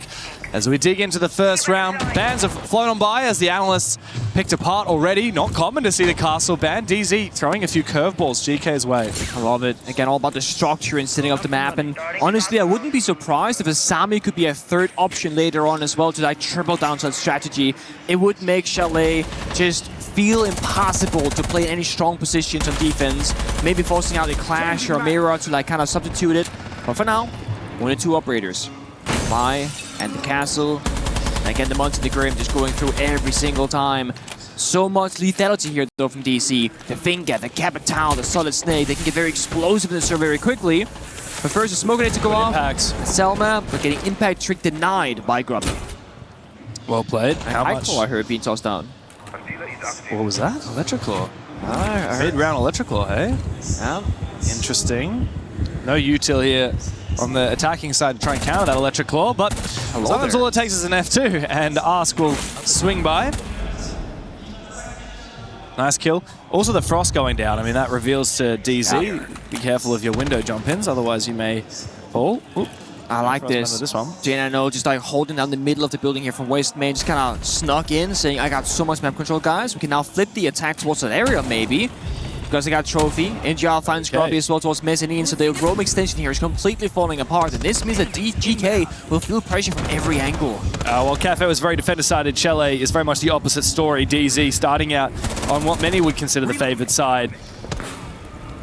And they are looking very good at picking apart these defenses, picking apart these players. It's a second kill with the LMG of Finka, as Upor finally gets the first one. Low HP on both Fultz and Kino now, as DZ have to slow down for a brief moment. Upor though, oh, hello, right next to each other. He managed to find one before he's traded back to 3K with the LMG. Very nice round there from DarkZero. Off me a bit of Finger. Not sure if the stream saw it, but emptied his whole magazine into a dead body afterwards. So, you know how it goes. Bit of BM in the server, doesn't hurt anybody. As we said, these teams know each other very well. Despite playing in different regions, we've got former pro players. We've also got a Brazilian on each squad, an American on each squad, 4 Americans on DZ, 1 American on GK. This was such a funny moment. To be fair, wouldn't you count Kino as an American by now? I think you should ask him. That's a fair. He's only played Siege in North America. Like, so let's say you were to like make a team and you had like very specific like region locks. Yeah. Would you not say that Alamar would count as a European player in EML? Yes. Because he's been there for. I think that does not make him not a Brazilian. No, he is still a Brazilian, but for the sake of like, I guess that's a different conversation. Well, when we've had conversations about having like region locks, because obviously we have some, like we don't have no import rules, right? No, but we do have, like, for example, we used to have a all Brazilian team in the Asia League, and we still have an all Brazilian team in the APAC North League, right? And so people have talked about, should we have a region lock? If we did, would a player like Alamau or a player like Kino, would they count as Brazilian, or would they count as European and North American, because that's where they played? And I think it should be where you've played for the last 3 years, where you've spent the most of your time for the last 3 years. Definitely like a bit of a clock saying after X amount of time, you're now a native player to this region. Yeah. Because you've earned that spot, so to speak. I think in other titles do the same in League of Legends. So if Alamau wanted to go and play in Brazil, he would count as one of the restricted imports. Also, if you go back, you would... Yeah. Oh. Yeah, because you just move. Oh. Like Virtue would no longer be an APAC player after he spent that long on G2. Interesting. Doesn't mean he's not Australian. Apparently it does. No, it doesn't. Oh, okay. Well, Virtue went on to retire instead, unfortunately. Didn't quite make it. Doesn't have to denounce his Australian citizenship just to go play for G2. You didn't feel betrayed at all when you did it? No, I think he got upgraded. Robbie injured, meanwhile Mezzanine. There's a lot of tweets about him against FaZe, I think it was, saying that he's one of the greatest Mezzanine players right now in the world, and 2 rounds in a row, struggling that spot, getting countered by DC. And I love how much split pressure DC are doing right now, right? They get an injure onto Mezzanine, but they don't attack it. They're joining the middle of the building, West Main, Trophy, joining Library, Neurus inside a bar, Gaming Room just holding down the middle of the building as well. They're just doing a bit of nothing. But it feels like, for GK's perspective, they're doing a bit of everything. They are everywhere in the server. Nothing feels free. But look at this, right nice by camera. the bomb site. Droning it, checking with the scanner as well. And because they got Neurus in bar, he can go for a backstab once they pressure bomb site. Yeah, NJR is using the SAM cams as well from the Zero to try and get information. Put one on the bomb site. Neurus is deep inside. What about timing? Is retake for GK. It's going to be the name of the game here once this plan starts to go down from DZ. 5v5. But GK are in some pretty unusual positions. If DZ overplay their hand, GK have a good read though. Like they know that Neurus is in bar, 100%. And they got verticality on the bombs that denying the plan, so not worried about that either. But now Kino and Ninja will make their way into Deep Kitchen. When will the plant go down? Well, they need to try and put some pressure on the top floor. Genino will do that. He'll take down 2 players on that top floor with the F2. He needs to try and escape. However, the jump out from Sarks will take him down. Plant has been confirmed, but GK actually still hold the numbers advantage. A retake is very challenging though, with how exposed this map can be. The Nitro Cell expended to create Vert means that he can't use it for the player on the window. Good cut from Faults, who can now quickly rotate down to Trophy. Is this defuse possible to be counter-defused without exposing yourself to outside? I'm not entirely sure. Faults and NJR both in the building now. NJR just around the corner as Yogg and Ask need to find this kill, but they also need to get on that defuse. There is no time left. Faults finds the first one, looking for the second. Oh, the trigger discipline! NJR will claim both of their lives and the round with it for DZ. So beautiful again, just playing. Talked to him in the corner, didn't even move at all, didn't make any sound in the server, letting Faults do all the heavy lifting. Solar Repel, rotates down, goes into Trophy window, says, guys, I'm over here, look at me. Megan NGR, the playmaker. He is now the win condition that you play around. GK, honestly, great attempt there, but they didn't find the plant denial thanks to the outside window pressure, finding 2 injuries, almost a 3rd kill. Azami there to cut off the windows would have made a huge difference. Would have been big, would have been nice to have. But both teams, they were so stuck, just waiting for the other team to make the first move for a good, 90 seconds in that round. They knew Neurus was in bar, they knew about the people in Trophy, but they also knew they had the plant denial. And it came down to just one small mistake or one big play from DC side to force the difference. DZ are a lot better on the retakes on the defense than GK are, and I think a lot of that comes down to understanding that most of the time, the first priority when you're going for a retake is to find kills. It's not to try and get control of the bomb site back again, right? The first target should be those people outside the building who are trying to deny you from counter defusing, like the players on repels, the players waiting, and then you really need to hunt a little bit before you go for that counter defuse. Unfortunately, GK were a bit too slow in doing so. They also lost both of their players upstairs to that window, as you said. That was the really titular moment for GK in the round. Now 2 rounds through, and they haven't even found a defense. I just saw Josh Mills walking by. Oh, I mean, he must be getting ready for what's to come. They're not too long. That means that the new season's being revealed very soon. You know, I actually forgot that was happening when I arrived here. How could you forget? Aren't you ready for the Shield Buster? No. Aren't you ready for your 2 of your 3 most played operators of all time? What's your KD in ranked? 1.94? Not happening anymore. It's gonna drop, man. No, I haven't played Mud Siege this season for the first time ever, so I felt like we're still in the beginning of the season, but we're at the end. Right, here we are at EWC for our finals. Final day today, yeah. Means it's time. I know the grand final's coming up soon because I just saw Handy's girlfriend and Cyber's family walk on past. Okay. Getting ready to cheer on FaZe through that grand final against Furia. So the drums arriving not too long either, then I'm sure. Also, second round here for Finka on NGR. It's a bit of an unusual pick, but he's 5-0. He's feeling good. Got frag grenades, got the healing capability. You can actually tank the Renegade, just kind of Finka boost yourself as well if you want to. Faster ADS speed as well is underrated. You get everything, man. It's all global gadgets, picking all 5 attackers. Fire, smoke goes out, Kino shotgun down steps. The fire is actually in his path right now. Yeah, Kino wants to try and push his way up from below, but he can't. And wow, the smoke. Kill him. They're going to go straight into the fire. Faults kills himself with the fire. A very minor mistake, but a costly one. DZ, though, still erupted on that top floor successfully. Kino should be able to get that diffuser back, and with that kill onto Ask, that should be it.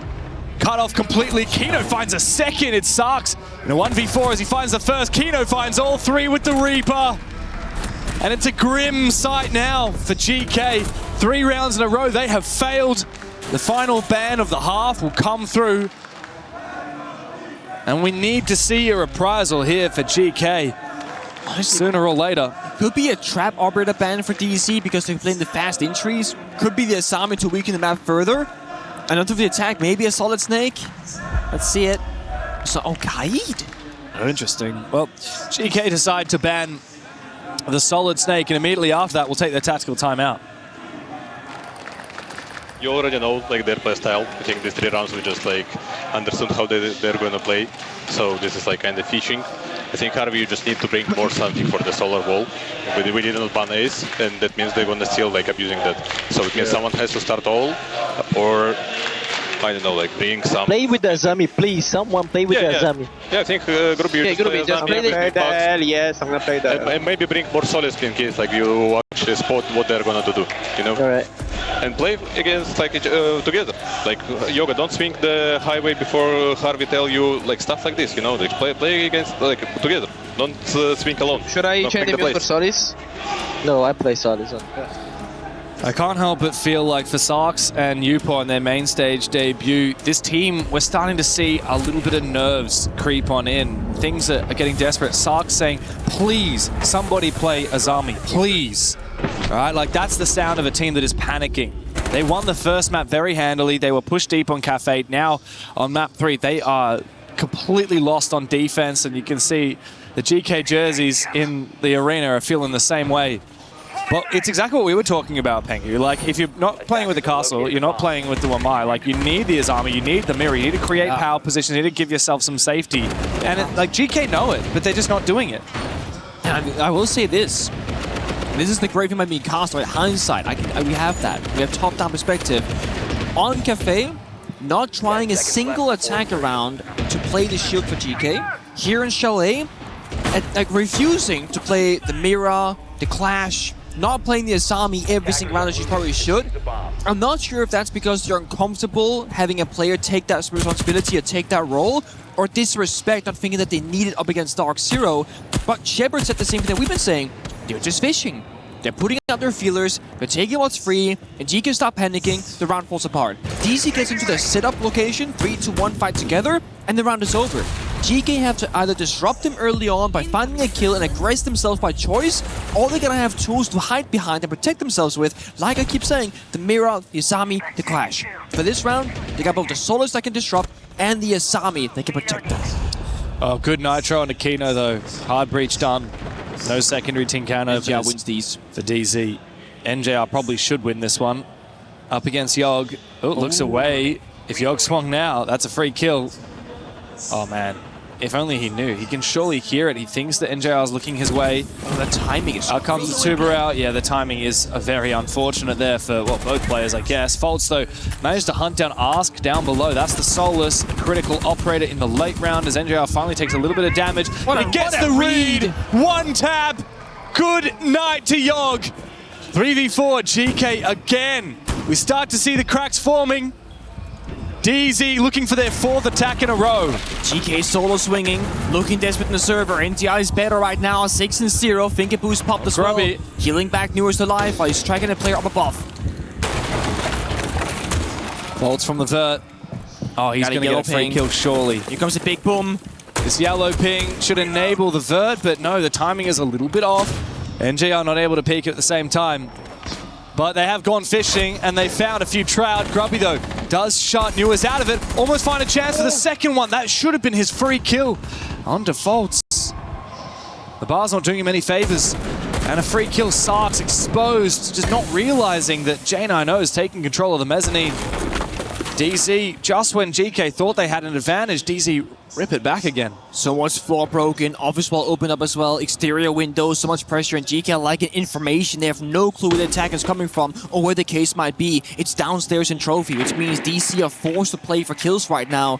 They got two players working together on Ivy, now inside a piano on office door, with Volts backstepping to the vert downstairs from Trophy/Solarium. Entry time for NJR, but Uport finds one. NJR now chasing him down slowly. The LMG. They're split. Volts is also coming from the other direction. No more vertical pressure now, but a good pre-fire on the back of the yellow ping. Puts it all on Uport. 1v2. Volts is low, but he can't isolate the fights easily, and NJR will swing to win. It is 4 rounds in a row for DarkZero. They are taking no prisoners. Chalet is their playground. No parachute, no tag timeout left here from GK. The players themselves in this server have to figure out their issues and their struggles. And right now, why are we swinging this if we're Yogg? I know that they gotta play the game with disruption, but like Shepard said, you gotta peak that fight together. Have a guy contest that office window from the balcony, then have a guy go office door, do a 2v1 play, something like that. The solo hero plays, they're great when they're working, but they have not been working so far here in Chalet. Maybe GK overconfident because they had a victory over FaZe on this map, but mind you, Chalet is not a map that FaZe, generally speaking, is like world beaters on. And that could give them some false hope for this map. But I sure expected more, at least. It's a 0-4, heavily favoring DC, and I don't think that's going to change anytime soon. No. We do see the mirror finally, but I think the mentals are a bit shattered on the side of GK. It looks shattered. I mean, you look at the players in the server, you listen to that tactical timeout from 2 rounds ago, even seeing GK in the crowd, you know, like, it's so hard to fight back from 0-4 on your defense. And look, I said that Chalet is attacker favored. I do stand by that, but I'm pretty confident that GK would have been the ones that get to pick it, because you look at the round differential from the first 2 maps, right? Yeah. Like GK only lost 3 rounds in the first, and DZ lost 7 on the second. So I would have thought that GK would get the map pick, or rather the side start pick. What if they did and they chose defense? Yeah. Bit of a mistake in hindsight. Uh-oh. That's what I said as casters. We have the fortune of hindsight. Did you get it, man? Hey! He got it. He has the hit confirmation, right? When he hits the camera through the wall. I hope so, at least. Either way, NGR, he's doing some goofy roles right now, right? Playing the finger, playing the zero. This guy has not died yet. He has been a huge playmaker in every single round. Always last alive when it comes down to a low player count, finding those final frags. DC, again, they haven't changed up their playstyles. Again, fishing, getting drones in there, getting into information. And what better operator than Zero? Such a low pick rate operator, but if you can get all those SAM cams across the building, you can just lock down so much. And the yellow ping should get with it as well. Missed opportunity of Newers, could have had a freebie, but he is having good presence, and they might think the window is clear, so if they step back towards the window itself, he could still find the kill. As Azami is perfectly placed from Grubby as well. Oh, there it is. Exposure of Uport. A little bit of ants in his pants, but Sarks wins his fight with a shotgun up against Kino. 1 HP, but he survives nonetheless. Nitro Cell prepared now, waiting for the push and waiting for the call from someone that perhaps they are pushing in up above. He doesn't have the info. He blindly blows it, and now Fultz is hunting him not too far away. Low HP. Sark should not survive for much longer, but he manages to cleanse it thanks to the mute jammer. No, it's crazy. If you get a SAM cam, you can actually injure Sarks with a zero gadget doing 5 damage right now. Really crazy if that happened. Fultz is inside. It's time to plant down actually, but almost no cover. Yogg should be able to deny this plant, but it gets red. Fultz goes for the fake. The plant denial. The vert positioning now from Yogg. Is there information? Can they find this plant position? It's once again next to the hatch. Fultz is going to be able to confirm this plant. Surely DZ in the post will be able to lock it up. GK are once again left scrambling. Almost a shot landing, but Fultz managed to get out and survive. And Newers has taken down Sarks. It's an absolute disaster for GK. As Ask is then discovered, Fultz will go down.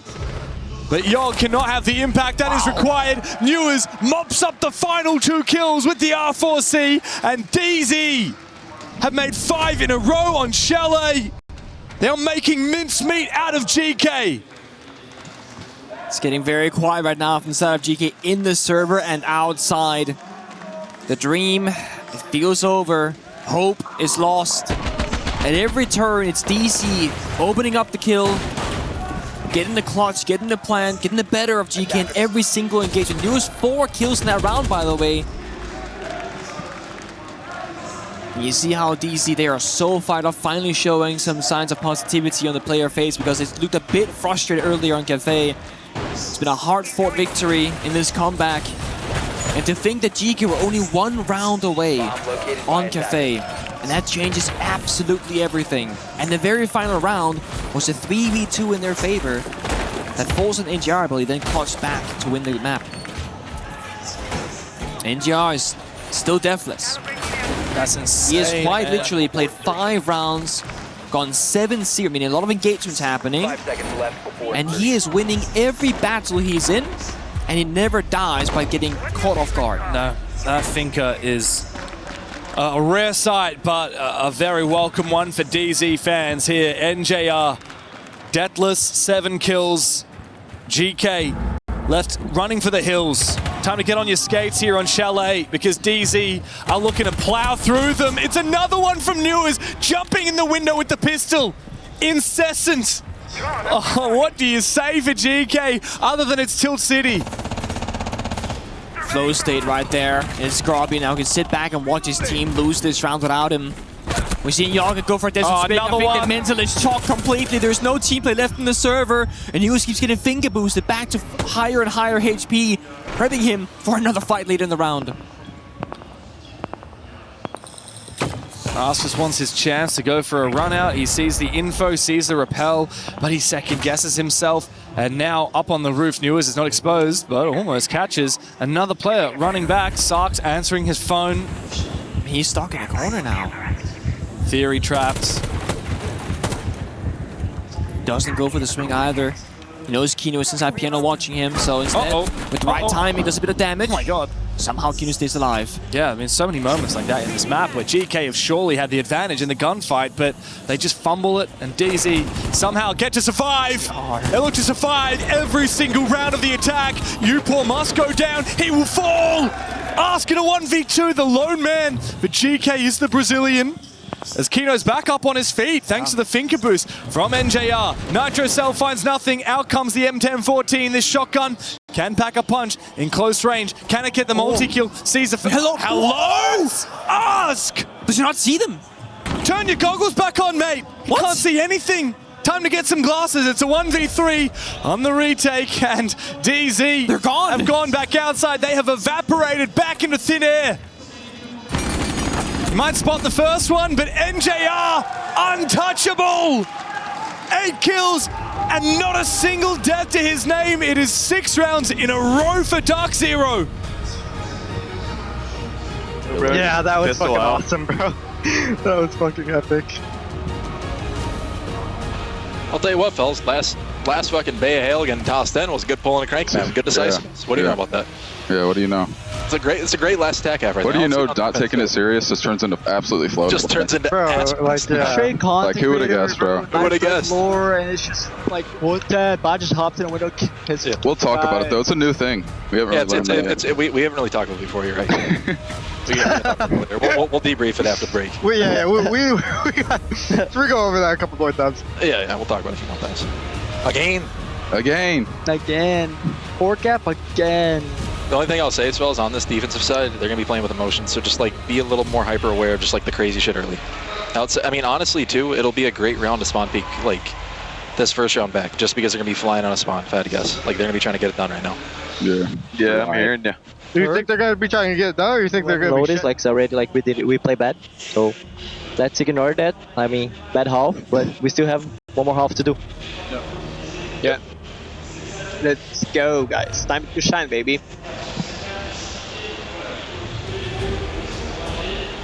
Yeah, I think the best we can do is like treat like Sepsis as a screen. Yep. Shit, we got 6 more rounds. Don't forget to communicate with each other, and let's it. Yeah. Let's get this overtime. Bro, forget this. They are not playing like this threat. I just want to check it, you know. I mean, you're gonna check the ghost threat. They are not doing that. They are, of course, they prepare stuff. So just treat it like a screen. Get your info with your drone. Communicate with your teammate. Treat it like a scrim, is what Ask says. The most experienced player on the team. And that's all GK have to do right now. Look, this could be the last round of the Esports World Cup for this team. It could be the end of the road. It's hard to be motivated right now. And the stark contrast between these two rosters. DarkZero, on the other hand, having a laugh and said, hey, how about that? Turns out all it took was for us to not take things very seriously, and then everything would come easy. The GK, it's much weaker spirits, but you do just have to treat it like a scrim. Yeah, I mean, this is it's a very tough spot to be in, and you know the silence on the GK side, it was deafening. They're sitting there in their own heads, and someone's got to break that silence and just ask, like you said, say, guys, treat it like a scrim, do these things. They're not going to do this strat that we prepped for. They're going to do whatever. On the other side, DC laughing. Hey guys, go for a spawn peek. Go for a spawn peek. They're going to fire up the spawn. Yeah, exactly. Coach says. And also, I love to say they're going to be playing man. with a bit more emotion. So expect the unexpected, right? It's such a good point because it's not going to be coming down to a regular round of siege anymore. No, that was gone a long time ago. Yeah, for sure, and especially 6-0 up on a DZ attack, right? Like now on defense, they can afford to take every risk. They can afford to meme a little bit. You know, you got 6 match and series points. A lot of money on the line and a spot on the podium here at the Esports World Cup. And GK in the crowd looking fairly dejected. The club championship points up for grabs, of course, means something, but the difference between 3rd and 4th place is almost $100,000 US. Yeah. Also, there is a world here where India will finish this game deathless. Oh, that would be a flex. 9 kills, 0 deaths, and 5 assists. The assist game is crazy. Yeah, I mean, he did play 0, so maybe he got a little sippity-sappity. There's no way. There's no way. A little sippity-sappity. I don't know how he's getting 5 assists. That's actually almost more impressive. He's obviously missing a shot. But he still has 9 kills. Yeah, so he's also hitting them. That's pretty good. Tagging everybody up and not dying. So it's not like he gets, you know, sometimes you're getting a lot of assists because you're losing a gunfight and then someone else gets it. They did J9 goes for the spawn peek. And it's the American. Fold says G's in the chat. New is also, during that halftime swap, said in the chat, how you feeling right now? I give you a clue. GK not feeling too hot. And it's York, you know, once on the same side of the corner here for the Americans. He's 0-7 himself, yet to find his first kill, and this could be the final round. And he is, again, he's killless, first to die. Oh no! Flash goes down though, Grobbin finds the gap once more. Great gap, and a great player to take down Foltz, the leadership of DZ. No one was on that camera to support the clash. Oh, but Grubby gets completely swung. A very cheeky pick there from Newers. Time to go deep here for Sarks, but the smoke catches him on out.